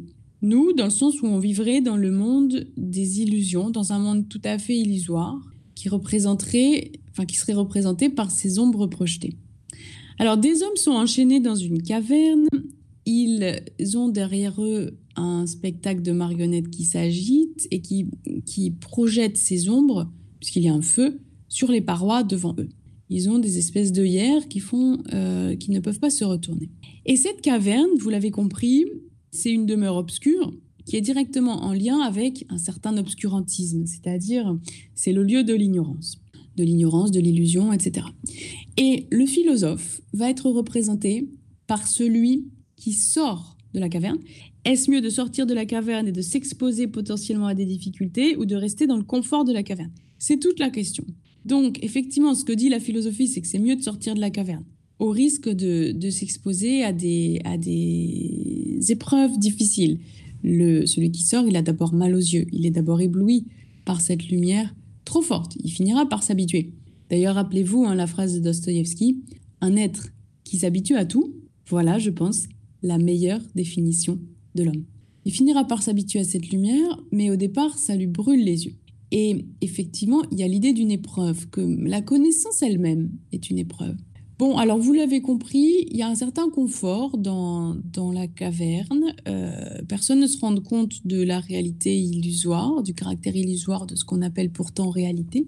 Et le philosophe on va revenir dans la caverne, ce qui semble être, on n'en parle pas assez, mais c'est un moment essentiel qui désigne, vous l'avez compris, la vocation pédagogique de la philosophie, le fait que la philosophie appartienne à tous et non pas seulement aux philosophes rois, et le fait que, enfin parce que Platon il souhaitait la venue d'un philosophe roi, en gros il disait les sages au pouvoir, mais du coup, voilà, il y a cette dimension pédagogique de la philosophie et l'idée que finalement la sagesse va imprégner tout le monde, va se diffuser en chacun, peu importe le temps que ça prendra. Le philosophe, en fait, montre une route qui est celle de chacun. C'est aussi ça qui est important à retenir, ce qui déploie finalement l'idée d'égalité. Et voilà, d'une certaine manière, hein, je vous l'ai toujours dit, Platon a fait de la philosophie un détour pour mieux revenir à la politique. Son but premier, c'était la politique. Sauf qu'il y avait le gouvernement des 30 tyrans, il y avait une tyrannie en Grèce à l'époque, et il a compris que pour vraiment faire de la politique, il allait falloir ce détour de la philosophie. Donc vous voyez, détour de la philosophie pour mieux revenir à la politique et pour mieux revenir à une affirmation d'égalité par l'intermédiaire de ce philosophe qui revient dans la caverne et qui montre que le sort de chacun le concerne et que finalement, la voie qu'il a menée correspond à celle de tout un chacun. Voilà, alors du coup, le philosophe aime contempler la vérité. Voilà ce que Platon dira dans La République au livre 5. Mais on peut se demander dans quelles conditions cette contemplation est possible. Une chose est sûre, comme on vient de le dire, alors n'hésitez pas à écrire « je vous lis en même temps », hein, d'accord, j'intègre vos remarques. Une chose est sûre, c'est que la vérité n'est pas offerte sans effort et on ne l'a pas directement sous les yeux. La vérité n'est atteinte qu'au terme d'un parcours long et difficile. Pour revenir sur l'idée de confort dont vous parliez, Manon, c'est aussi l'image d'une cavité utérine, cette caverne. C'est à la fois le lieu de l'obscurantisme, l'obscurité est associée à l'obscurantisme, c'est la demeure d'Hadès. Malgré le confort apparent, il y a quelque chose d'infernal dans cette absence de connaissance, dans cette ignorance. Voilà, donc il y a plein de symboles qu'on peut lire ici. La vérité n'est atteinte qu'au terme d'un parcours long et difficile. Et pour y parvenir, vous le comprenez, il faut dépasser les apparences. Les apparences sont trompeuses, d'accord ? La caverne, c'est le monde où on vit, c'est le monde visible. Et il y a chez Platon, effectivement, cette distinction, enfin, Platon, toujours pareil, hein, Platon, Socrate, il y a cette distinction entre le monde des apparences trompeuses et le monde intelligible, la seule réalité véritable, un absolu, en fait, qu'on peut peut-être parfois entreapercevoir, mais qui existe bel et bien et qui représente la seule réalité. Donc le monde intelligible, le ciel intelligible, le monde des idées, est bien plus, réel que le monde dans lequel on vit. Un philosophe roi ne serait pas bienvenu et ne serait pas sage dans la mesure où il dit détenir la vérité sans expliquer comment il en est arrivé à cette conclusion et sans écouter les objections de ses camarades. Mais relisez l'allégorie de la caverne, quand le philosophe n'est pas ce fou enfermé dans un blocos imprenable, il n'est pas solipsiste, justement. Et il ne dit pas détenir la vérité, il dit l'aimer, c'est différent. Et il dit sa quête, par définition, Icare, c'est celui qui, d'avoir voulu trop se rapprocher du soleil, a eu les plumes brûlées, enfin la cire qui a fondu. Donc l'idée, c'est pas... si on se confond avec la flamme, elle nous consume. Donc toute entreprise de connaissance suppose une manière de ne pas fondre au soleil. Enfin, vous voyez ce que je veux dire. Alors, vous dites, les hommes n'aiment pas ceux qui réfléchissent plus qu'eux. Vous parliez de Platon. Mais de la même manière, Platon, je ne pense pas qu'on puisse dire il dit qu'il détient la vérité. Si vous reprenez, c'est toujours dangereux d'extraire une phrase de tout un contexte. Parce que si vous reprenez l'ensemble de l'œuvre de Platon, il y a vraiment cette idée de maïeutique et qu'il faut garder à l'esprit. C'est structuré, vous voyez. Il y a cette idée de maïeutique qui consiste à dire que grâce à la philosophie, grâce aux philosophes, on peut peut-être accoucher de soi-même. Voilà. Donc, en ce sens, déjà, il y a une égalité parfaite. Et il n'y a jamais une manière de dire qu'on détient la vérité, ou alors on la détient tous, mais elle est difficile d'accès. Vous voyez, voilà. Donc, il faut on enlève des citations, on extrait des citations d'ouvrages, c'est toujours un peu dangereux parce que l'ouvrage a sa cohérence interne. Alors, les hommes n'aiment pas ceux qui réfléchissent plus qu'eux.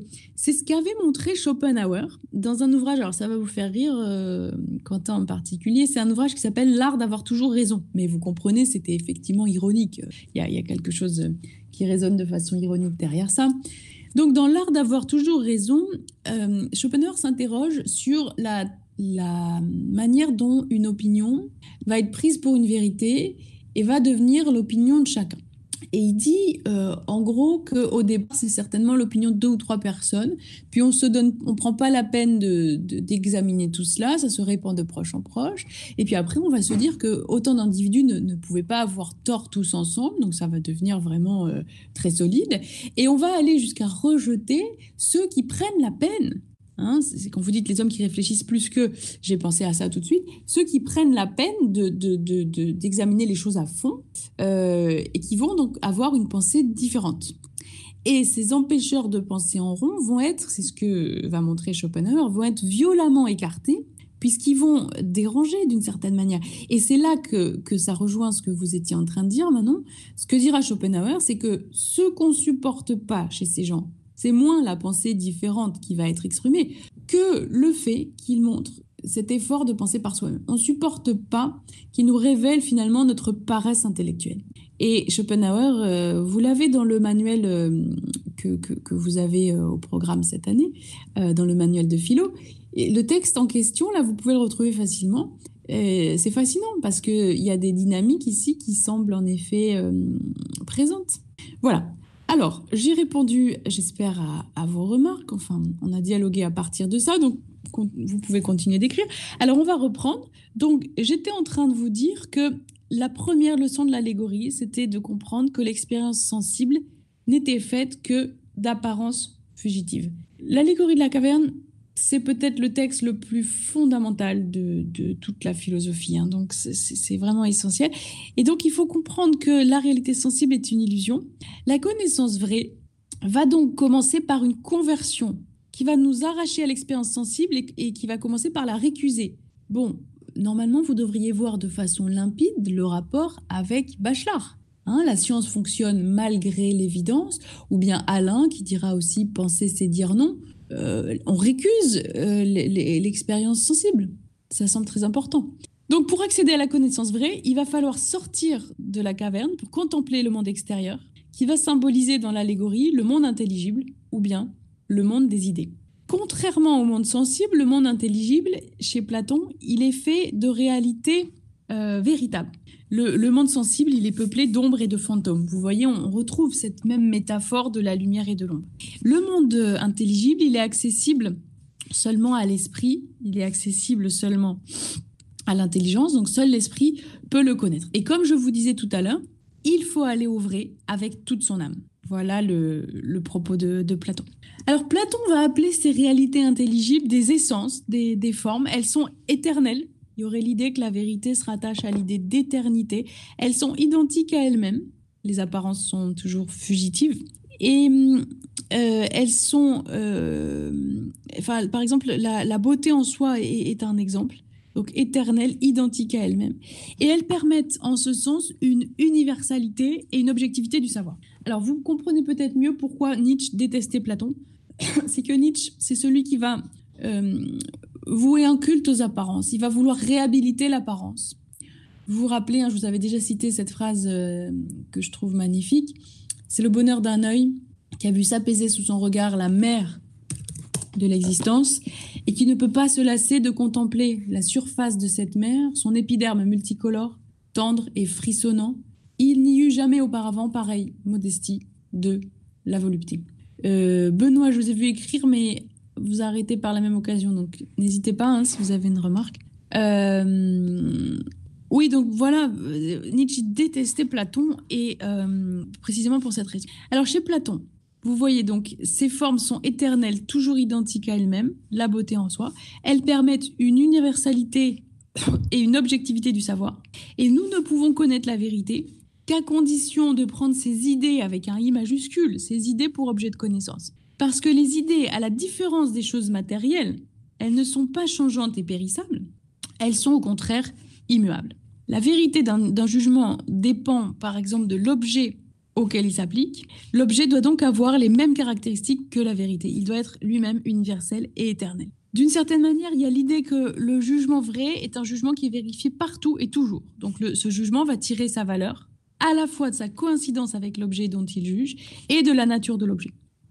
Un jugement sur le monde sensible ne peut par conséquent être vrai car les objets du monde sensible sont changeants. Ah oui, vous devez aller en maths. Est-ce que c'est possible de demander à votre prof de maths qu'il ne fasse pas démarrer le cours à... Merci de vos au revoir, mais voilà, qu'il ne fasse pas démarrer le cours à 11h30 puisqu'on a le créneau philo qui est mis ici. Enfin voilà quoi. Alors, du coup, donc si je juge qu'un arbre est en fleurs, je n'accède pas à une vérité éternelle. Parce que dans quelques jours, au revoir au TS1 alors, et dites bien à votre prof de maths, pas de cours de maths de 11h30 à midi. Puis sinon philo. Donc si un arbre est en fleurs, je n'accède pas à la vérité éternelle parce que dans quelques jours, le même arbre portera des fruits et démentira mon jugement. À moins qu'on le resitue dans un contexte spatio-temporel, mais ça irait à l'encontre de la définition que Platon entend donner de la vérité. Pour lui, vous l'avez compris, hein, la vérité, elle doit être universelle en fait. Donc les objets du monde sensible sont changeants, sont multiples. Tout jugement sur le monde sensible ne peut dès lors relever que de la croyance et non de l'opinion. De la croyance et non du savoir. De la croyance ou de l'opinion et pas du savoir. Alors finalement, la croyance, en grec, ça se dit pistis. Et au contraire, le savoir, ça se dit épistémé. Donc finalement, l'entreprise scientifique, on pourrait dire qu'elle correspond au passage de la pistis à l'épistémé. Mais à nouveau se pose la question de la valeur. Peut-être que la pistis a autant de valeur que l'épistémé. Si on suit par exemple le propos de Kant, j'ai dû abolir le savoir, j'ai dû abolir l'épistémé pour laisser une place pour la croyance, la pistis. Voilà. Le monde sensible, oui, tout à fait Noémie. Le monde sensible correspond à l'opinion, exactement.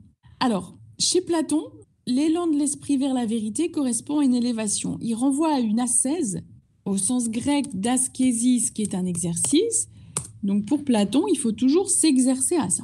Et c'est un ensemble d'exercices qui permettent, d'une certaine manière, un déploiement spirituel. Donc effectivement, grande difficulté d'une telle élévation, ça, Platon le souligne. Hein. Bon, difficile d'accès, la vérité reste néanmoins possible. Chez Platon, je précise. Et donc l'esprit va passer progressivement de la connaissance la plus illusoire à la vérité la plus haute. Donc en gros, si on résume, chez Platon, on va passer de la pistis à l'épistémé, de la croyance à la science, du reflet des choses à l'idée du bien. D'accord ? Donc je vous envoie tout à l'heure le document pour que vous puissiez relire ce passage de l'allégorie de la caverne. Enfin, sinon, il est accessible très très facilement sur Internet. Voilà, alors, ce qui est important, on a parlé tout à l'heure de maïotique. Cette connaissance, vous l'avez compris, elle ne résulte pas à proprement parler d'un enseignement. Elle exige un travail de réminiscence. Alors, qu'est-ce que c'est la réminiscence ? Est-ce que vous pouvez reprendre vos plumes interactives et me dire de quoi il est question ? On possède déjà le savoir en nous. C'est se souvenir. Merci Noémie. Donc, chez Platon, je vous rappelle le principe qu'on va retrouver dans La République, qui est l'ouvrage majeur de Platon, et notamment le livre 10. Vous pouvez lire donc ce dernier livre, le livre 10 de La République, qu'on considère souvent comme l'apothéose de son œuvre. Alors Platon, c'est vrai que c'est aussi ça, on parlait tout à l'heure du rapport de Bachelard à l'imaginaire, il y a un grand rapport à l'imaginaire, même si le but de ces premiers philosophes, ça a été de se détacher du mythe, il y a quand même un lien avec le mythe. Alors donc le mythe en question, c'est quoi ? C'est l'âme avant de s'incarner, elle boit l'eau d'un fleuve. Ce fleuve s'appelle le Léthé. C'est le fleuve de l'oubli. Donc ça a pour conséquence qu'on va tout oublier de nos existences antérieures, de tout ce qu'on avait déjà contemplé, pour pouvoir vraiment vivre une vie pleine d'expériences qu'on va d'une certaine manière vivre comme nouvelle. Voilà. Alors, on a tout oublié, mais au préalable, on avait contemplé toutes les vérités. Et finalement, Platon va être très précis là-dessus aussi. Il va dire, lorsque dans cette vie incarnée, on retrouve une vérité, finalement, on est susceptible de les retrouver toutes, puisqu'elles sont toutes apparentées entre elles. Vous comprenez ? Donc ça va être un point aussi très intéressant. Et on peut dire donc que il faut se souvenir, voilà, enfin, la question de la connaissance, c'est la question d'un souvenir. Donc l'apprenti philosophe, par cet effort, ne va rien apprendre qu'il ne sache déjà, mais son esprit était incapable de se tourner vers ses vérités. Donc on se souvient. Et Socrate va insister là-dessus, notamment dans le Ménon, lorsqu'il écrira justement qu'apprendre n'est autre chose que se souvenir. Voilà, donc il faut distinguer avoir et savoir. Et donc si l'âme contemple ses vérités avant de s'incarner, elle les oublie lors de son entrée dans un corps et elle va éprouver ensuite de grandes difficultés pour se rappeler ce qu'elle avait pu voir auparavant. Bon, mais ce qu'il faut préciser, c'est que chacun peut néanmoins reconnaître la vérité par l'effort de sa propre raison, pour peu qu'on sache, grâce à un questionnement adéquat, éveiller en lui le désir de savoir. C'est le très célèbre esclave du Ménon. Hein, je fais une petite parenthèse là-dessus. Qui connaît l'esclave du Ménon? Est-ce qu'on peut reprendre ça? Est-ce que c'est possible d'écrire, pour ceux qui connaissent ce qui arrive à l'esclave du Ménon?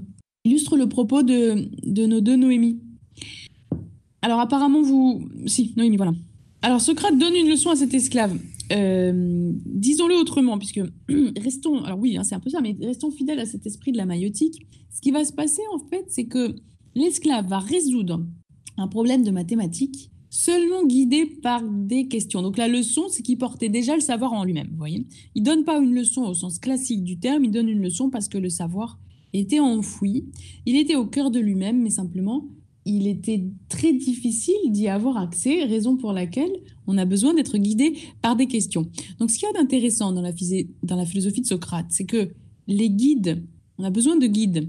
D'accord? Les guides peuvent être intérieurs finalement, mais on a besoin d'être guidé puisque c'est exigeant. Dans tout parcours difficile, finalement, les guides sont là.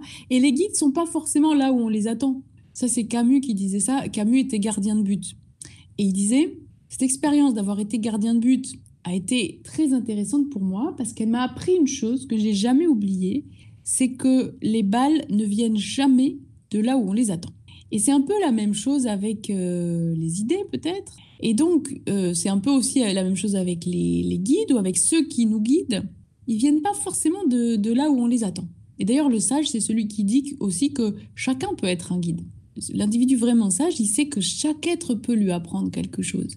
Chaque chose, même un arbre dont les meilleurs fruits, dont l'arbre le plus chargé en fruits, c'est celui qui déploie ses branchages au plus près du sol.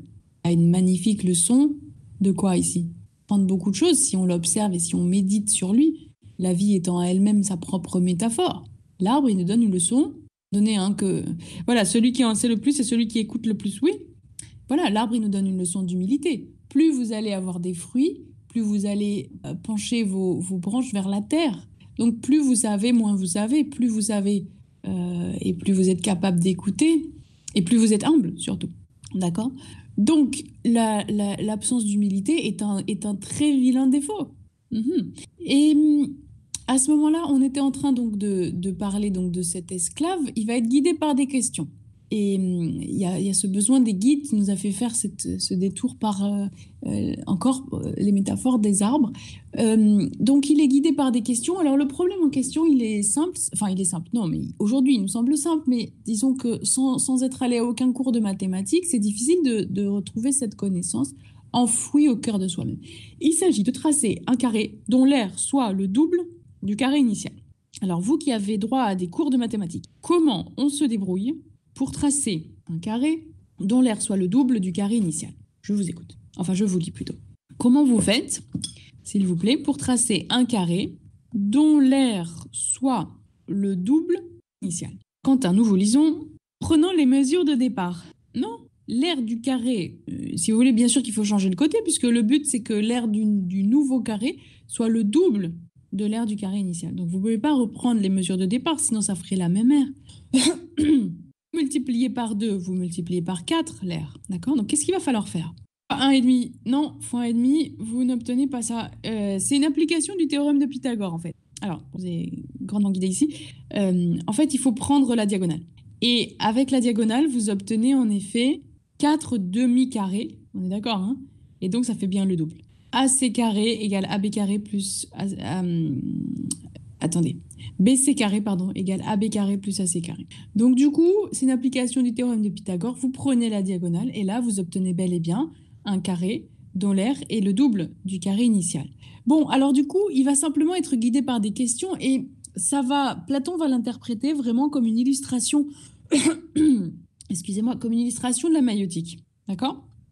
Bon, alors du coup, si vous voulez, il faut, on peut reconnaître la vérité par l'effort de sa propre raison, et cette pédagogie qui va être à l'œuvre ici doit conduire par un questionnement habile, ça doit conduire l'interlocuteur à la vérité, et ça s'appelait la maïeutique ou l'art d'accoucher les esprits. Vous savez bien que la mère de Socrate était sage-femme, et une sage-femme, c'est une femme qui n'est plus en âge d'enfanter. Ça fait référence à la revendication d'inscience de Socrate, mais elle va aider les autres femmes à accoucher. Et donc, Socrate disait que ce que sa femme faisait, ce que sa mère faisait pour les corps, il le faisait pour les esprits. Donc, art d'accoucher les esprits, faire naître les vérités dans l'esprit de ceux avec qui il dialoguait. Arrière-plan, cette idée que la vérité, on la reconnaît. Elle est à elle-même sa propre lumière. Ces vérités étaient jusque-là enfouies et elles leur apparaissent, elles deviennent conscientes. D'accord ? Donc, le dialogue du Ménon permet à Platon de montrer toute l'efficacité de la maïeutique. Donc, l'esclave du Ménon, il représente le commun des mortels et il nous rappelle les prisonniers de la caverne, les exigences du corps. D'accord ? Et finalement, donc, sans rien lui enseigner directement, mais simplement en l'interrogeant, on résout le problème lié à ce carré. Et donc, l'esclave, il y a d'abord ce premier moment où il va prendre conscience de son ignorance. C'est un moment important. Et il va donc nous montrer par l'exemple cette maïeutique. Voilà. Très bien. Alors, des remarques. On a terminé le grand 2. Je vous lis. Je vous mettrai donc le passage en question. Vous avez une remarque. C'est juste un petit quart d'heure, donc ça peut être aussi le temps des questions. N'hésitez pas. Alors, je vais juste lire la question de Quentin avant de passer au grand 3. Ces exemples, le philosophe n'apparaît-il pas en sauveur? Non. Alors oui, je sais pas, parce que non, il est un guide. Voilà, il est un guide moderne. Mais regarde, il y a tellement de guides. Le psychanalyste, c'est un guide. Et puis justement, la boucle est bouclée dans le sens où le philosophe, le sage, si vous préférez, c'est celui qui affirme que la sagesse vient de chacun. Il est libéré, l'homme. Lisez les écrits des sages indiens. Sri Ramana Maharshi, Mahananda Mohi. Bon, qu'est-ce qu'ils affirment en fait? Ils affirment que justement, chaque être est un gourou. Mahananda Mohi, elle était l'une des rares femmes gourous. Alors, gourou est un mot très péjoratif en Occident. Il ne contient absolument pas cette dimension péjorative en Inde. Ça veut dire celui qui pèse lourd. C'est un peu comme, si vous voulez, ça veut dire la grande âme, quoi. Je pensais à Mahatma Gandhi. Mahatma veut dire grande âme. Et donc, du coup, vous pouvez simplement retenir ça. Il n'y a pas cette dimension péjorative. Et le philosophe n'apparaît pas en sauveur. Il est ce guide. Mais il y a d'autres guides comme le psychanalyste. Et chaque chose peut nous servir de guide. Et vous pouvez vous-même être votre propre guide. Si vous lisez le livre rouge de Carl Gustav Jung, il va dire au début, n'oubliez jamais ce maître intérieur. N'oubliez jamais que ce livre, finalement, a été ma voie, mais ce n'est pas forcément la bonne voie pour vous. Et d'ailleurs, ça m'évoque aussi Montaigne qui disait « J'ai fait ce livre autant que ce livre m'a fait ». Montaigne, il a réussi à voir dans le livre même qu'il écrivait son propre guide. Je ne sais pas si vous imaginez. Donc, c'est extrêmement intéressant. Plus vous êtes philosophe et plus vous allez voir des guides partout. Donc, c'est pour ça que le philosophe n'apparaît pas en sauveur. Hein. C'est vrai que, bon, aux premières... l'apparence de ça, c'est peut-être ça. Mais le philosophe, c'est surtout celui qui vous dit que vous seul pouvez vous sauver vous-même. D'accord ? Il dit que chaque être est capable de déployer toute la philosophie qu'il veut. Elle appartient à personne, précisément parce qu'elle appartient pas à qui que ce soit, précisément parce qu'elle est une quête. Vous voyez, donc tout ça me semble assez cohérent. Voilà. Alors, du coup, est-ce qu'il y a d'autres questions? N'hésitez pas. Comme il nous reste juste 10 minutes de cours, n'hésitez pas à noter vos questions, celles qui vous seraient venues à l'esprit là, par rapport à ce qu'on a fait ce matin. Je vais démarrer le grand 3, cette fois-ci à partir de Descartes. et à partir de l'idée de la méthode. D'accord ? On a parlé là de la difficulté d'accéder à la vérité. Et maintenant, on va revenir à l'idée de méthode. Alors, toute la question, c'est celle de savoir si il suffit d'avoir du bon sens pour découvrir la vérité. Alors, on terminera là-dessus. Enfin, je ne pense pas avoir le temps de terminer le grand 3. Voilà, ça me ferait vraiment plaisir que vous écriviez. C'est plus, je vous le dis clairement, c'est plus agréable pour moi. Donc, pour vous, j'imagine aussi. Mais voilà, donc ne vous forcez pas si vous n'avez pas de questions. Mais c'est juste si des choses vous viennent à l'esprit, allez-y. Bon, la question toute simple, c'est suffit-il d'avoir du bon sens pour découvrir la vérité ? Le bon sens chez Descartes, c'est une faculté. Et c'est une faculté toute simple, faculté qui nous permet de distinguer le vrai du faux. Alors déjà, on va se demander de quelle discipline Descartes s'inspire pour élaborer sa méthode, en fait. Quelles sont les étapes du fameux doute cartésien et ce doute est-il aussi radical qu'on pourrait le penser ? On y a un petit peu répondu tout à l'heure. On va revoir ça en détail. Donc Descartes, il ne doute pas pour douter, à la différence du doute radical des sceptiques qui a pour but de s'en tenir au doute. D'une certaine manière, il doute pour ne plus avoir à douter. Et donc, ce n'est pas une fin en soi, contrairement aux sceptiques qui ne doutent que pour douter et affectent toujours d'être irrésolus. Voilà ce que Descartes écrira dans les méditations métaphysiques. Je précise que c'est dans les méditations métaphysiques qu'on va retrouver ce doute, que Descartes écrit en 1641, donc on est au cœur du XVIIe siècle, au cœur du classicisme en philosophie.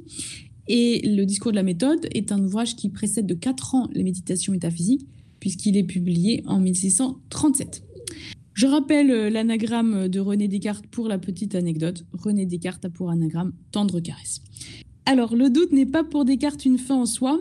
Au terme de son doute méthodique, qui est une remise en question des connaissances acquises principalement à l'école, vous avez l'argument vous avez effectivement l'argument des sens trompeurs, l'argument du rêve et l'argument du malin génie.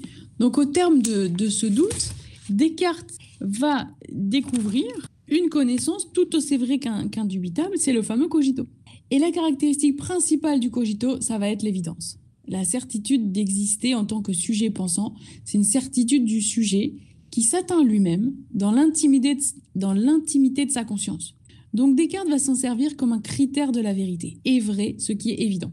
Donc là, vous avez un vrai débat. Et d'ailleurs, là, pour le coup, je vais vraiment vous demander de participer. C'est un vrai débat autour de la question de l'évidence. Chez Bachelard, la science fonctionne malgré l'évidence.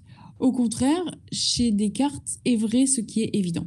Et on peut, d'une certaine manière, les exemples qu'on a déployés aller dans les deux sens, puisqu'on avait un exemple d'évidence qui est, par exemple, que la Terre semble immobile, alors qu'en fait, elle tourne sur elle-même. La croyance en l'immobilité de la Terre qui a retardé les progrès de l'astronomie. Et puis, de l'autre côté, autre exemple de l'évidence qui va aider à la découverte, par exemple Poincaré, lorsqu'il met le pied sur le marchepied de cet omnibus qui le mène à Coutances, et lorsqu'il arrête de réfléchir à la résolution des équations fuchsiennes, il a sa découverte, la solution est accompagnée d'une évidence. Pour lui, c'est évident. Donc vous voyez, c'est une question très intéressante. Alors, Descartes va dire « Je jugeais que je pouvais prendre pour règle générale que les choses que nous concevons fort clairement et fort distinctement sont toutes vraies. » Il l'écrit dans les méditations métaphysiques. Je vois mal en quoi est vrai tout ce qui est évident. C'est plutôt l'idée, la vérité s'accompagne du sentiment de l'évidence. Voilà, il faudrait préciser. Enfin, en tout cas, chez Poincaré, ça a donné ça. Et il y a beaucoup d'exemples en sciences qui vont avec cette idée qu'il y a une vérité qui va se vivre sur le mode de l'évidence. D'accord ? On décompose souvent la recherche scientifique, enfin la genèse d'une idée, en plusieurs étapes. La première étape, ce serait, alors ça c'est vraiment de la psychologie et c'est intéressant, de la psychologie de la créativité en sciences.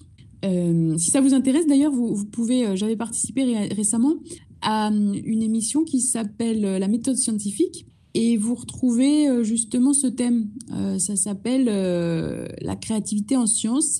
J'avais trouvé ça extrêmement intéressant avec une neurobiologiste qui s'appelle Emmanuelle Voll. Donc pour le retrouver, vous tapez dans les podcasts sur France Culture la méthode scientifique Nicolas Martin, la naissance des idées, Eureka, quelque chose comme ça. Donc là, vous allez avoir plein d'exemples autour de ça. Je pense que ça peut vous être utile pour le bac. Mais donc, le principe, c'est ça, c'est de dire, ça s'accompagne du sentiment de l'évidence. Et donc, en psychologie de créativité en sciences, vous avez 4 étapes qui vont être mises en œuvre. Premièrement, l'orientation consciente du problème. Par exemple, je veux résoudre les équations fuchsiennes. Ou bien je veux comprendre, ceci ou cela, peu importe l'exemple. Ensuite, une phase d'incubation où, du coup, vous allez... les idées vont faire leur chemin d'une certaine manière. Ensuite, un fameux Eureka, où, du coup, là, l'évidence apparaît a priori. Et puis, la vérification quand même, mais qui n'est a priori à peine nécessaire. Et si vous voulez, vous avez ce mélange de ce qu'on appelle des pensées convergentes et des pensées divergentes. L'orientation consciente du problème, c'est une pensée convergente, c'est-à-dire vous allez faire des efforts. Vous allez mettre toute votre attention pour chercher à résoudre ce problème. Exemple de Poincaré qui cherche à résoudre les équations qu'on a appelées équations fuchsiennes. Et puis après, la pensée divergente, c'est-à-dire on parle de vagabondage intellectuel, et vous divaguez un peu, mais justement, il ne se passe pas rien. L'erreur ici, ça serait de considérer qu'il ne se passe rien. Or, ce vagabondage intellectuel, ce qu'on a appelé pensée divergente, c'est effectivement articulé à une activité cérébrale, mais d'un autre ordre, un peu plus irrationnel, ou en tout cas assez différent de la rationalité classique. Alors, Descartes, revenons à Descartes. Descartes, il dira, l'évidence, elle se caractérise par sa clarté et par sa distinction. C'est la fameuse idée claire et distincte. Et du coup, l'idée du triangle, d'après laquelle on comprend que le triangle est une figure à 3 côtés, dont la somme des angles est égale à 180 degrés, elle est à la fois claire et distincte. Elle est claire pourquoi ? Elle est claire parce qu'on comprend tout ce qui est contenu dans cette idée. C'est l'idée de totalisation. Et elle est distincte parce qu'on ne peut pas la confondre avec l'idée du carré, par exemple. Voilà. Descartes va élaborer une méthode qui va avoir pour modèle, qui va prendre pour modèle les mathématiques, la reine des sciences, d'une certaine manière. Et la démonstration de l'existence de Dieu ne nous permet plus de douter finalement de la véracité des objets mathématiques. C'était simplement temporaire, mais vous savez que Descartes va prouver l'existence de Dieu. C'est la preuve par l'existence entre une chose, Dieu est l'être parfait. Or, entre une chose qui existe et une chose qui n'existe pas, la plus parfaite est celle qui existe, car l'existence est une qualité, donc Dieu existe. Voilà, c'est très grossièrement résumé. La preuve de l'existence de Dieu chez Descartes, qu'on appelle justement preuve par l'existence. Bon, ça tient la route ou pas, ça c'est un autre débat, mais en tout cas, les mathématiques redeviennent un modèle, puisqu'on n'a plus cette idée du malin génie. L'existence de Dieu a été prouvée, et d'un Dieu bon et bienveillant. Donc la méthode mathématique va lui permettre d'atteindre dans tous les autres domaines de la connaissance un certain degré de certitude et de rigueur qui va être comparable à ce degré de certitude et de rigueur qu'on retrouve dans les mathématiques. Descartes, c'était un grand scientifique, hein. C'était pas seulement un philosophe. Alors, on lui doit, par exemple, la loi de Snell-Descartes sur la réfraction de la lumière. Il y a, si vous voulez, un vrai ancrage scientifique. Donc, à nouveau, je parlais de Bachelard où je vous disais, il sait de quoi il parle. Il a été professeur de chimie et de physique à l'université, donc il sait de quoi il parle quand il parle de physique quantique. Enfin, autant que les spécialistes savent de quoi ils parlent, si tant est qu'on puisse savoir de quoi on parle quand on parle de physique quantique. Mais de la même manière, Descartes, il savait de quoi il parle, c'était un grand scientifique. Voilà. Alors, du coup, on va retrouver 4 règles de la méthode chez Descartes, dont l'évidence. D'accord ? Alors, on a donc cette règle de l'évidence, est vrai ce qui est évident. Bon, ça peut être critiqué, on a vu pour quelles raisons, et notamment avec Bachelard. Les 3 autres règles, je finis là-dessus. Donc, écrivez-moi vos questions si vous en avez, il nous reste 3 minutes, on finit avec ça. L'autre règle, c'est la règle de l'analyse. Il faut décomposer le complexe en éléments simples. C'est une autre règle qu'on pourrait appeler la règle de la division. Une autre règle, c'est la règle de la synthèse, aller du simple au complexe. On pourrait aussi l'appeler la règle de la gradation. Par exemple, si on veut calculer l'aire de la façade d'une maison, effectivement, on va commencer par calculer séparément l'aire du toit et l'aire du mur avant d'en faire la somme. Ça semble évident. Autre exemple, lorsqu'on effectue une multiplication à 2 chiffres, on va décomposer notre calcul. Par exemple, pour donner le résultat de la multiplication suivante, si vous faites 9 fois 36, on va faire la somme des opérations suivantes. On va faire 9 fois 30 et on va ajouter à ça 9 fois 6. D'accord ? Donc comme ça, c'est beaucoup plus facile. Et donc pour Descartes, les mathématiques sont par conséquent simples ou réductibles au simple. Il y a une idée excellente là-dedans. Il y a une idée que tout peut se réduire au simple, que finalement, la vérité est quelque chose de l'ordre de l'élégante simplicité. J'aime beaucoup dire ça, puisque une théorie qui ne peut pas se réduire à quelque chose de très simple, finalement, pourrait être qualifiée peut-être de mauvaise théorie. Si vous lisez à nouveau le Nouvel Esprit scientifique, vous allez voir les premières pages, elles sont finalement extrêmement simples. Alors, très techniques d'un certain point de vue, mais extrêmement simples d'un autre. En gros, ça se résume à l'opposition réalisme, enfin, à l'absence d'opposition, justement, entre réalisme et rationalisme. Le réalisme étant le fait de s'intéresser à l'expérience, le rationalisme étant l'intérêt pour les lois de notre esprit. Et donc, ces deux fleuves se rejoignent. Il y a donc une grande simplicité, une grande unité. Et finalement, une élégante simplicité. Donc, voilà ce que dit Descartes. Tout peut être ramené à quelque chose de simple. C'est une idée géniale, en fait. Simple, elle aussi. Et dernière règle, le dénombrement, l'énumération. On vérifie qu'on n'a oublié aucune étape dans le raisonnement. C'est l'idée de correction du raisonnement. D'accord ? C'est l'idée de vérification dont je vous parlais dans la psychologie de la créativité en sciences. Voilà. On ne trouverait pas la vérité car on cherche trop loin et trop compliqué. Oui, j'imagine que la vérité est dans la simplicité. Elle est simple finalement. Enfin, elle est cette élégante simplicité. C'est-à-dire qu'elle peut être... dire qu'elle est simple ne signifie pas qu'elle n'est pas infinie. Vous voyez ? C'est-à-dire que l'idée d'infini elle-même doit contenir peut-être aussi une infinie simplicité. Merci de donner votre assentiment, Quentin, à ce que je suis en train de dire. Il est midi. Les philosophes que nous sommes ont aussi un corps à satisfaire, un appétit à satisfaire. Je vous souhaite un très bon appétit. Et on a terminé donc les règles de la méthode. J'ai pas terminé ça c'était donc vous l'avez compris le grand 3, j'ai pas terminé, donc on reprendra là-dessus. Merci pour vos remarques. Ça m'aide à apprécier tout simplement ce que je suis en train de faire. Et on se retrouve donc demain à 13h et puis on met une autre heure. Là, vous proposiez 21h, pourquoi pas. Pas trop tard non plus, hein. C'est l'heure de l'apéro. Oui, alors on peut rebaptiser ça apéro philo, mais moi j'aimais bien le rap philo. C'était le principe de la cantine. Si vous avez encore faim, gardons cette métaphore. Si vous avez encore besoin de philosophie, allons-y, quoi. Donc, c'est une 4e heure qu'on a appelée le rap philo, les conversations philosophiques, et 3e, en d'autres termes, l'apéro philo. 21h, ok, on n'a qu'à se dire 21h mercredi, moi je trouve ça bien. Voilà. Et là, donc la différence avec ce cours-là, c'est qu'il y a une interaction qui se fait à l'oral, d'accord ? On démute tout le monde, et j'avais entendu le mot débat. Moi, j'aime pas trop ce mot débat, mais si vous voulez, c'est aussi le principe du débat. Voilà. Très bien. Écoutez, merci de votre attention, merci de votre sérieux. Je vais vous envoyer aussi, vous savez qu'on est bombardé de documents là sur le coronavirus, etc. Mais bon, là pour le coup, j'en ai trouvé un assez marrant qui reprenait ce qu'aurait dit chaque philosophe du coronavirus. Donc je vais aussi vous envoyer ça. Ça va être un avant-goût de l'apéro philo. Voilà, écoutez, bonne semaine à vous. Enfin non, mais on se voit demain. Vous l'avez vu, Manon, oui, c'était assez drôle, ça a circulé récemment. Ça s'est fait à partir de la littérature et à partir de la philosophie. On se dit, les gens ont du temps, par définition. Voilà, donc très bonne journée, bon appétit, et je vous retrouve demain à 13h, mardi à 13h, et a priori mercredi à 21h pour le rap philo. Voilà, bonne journée, au revoir.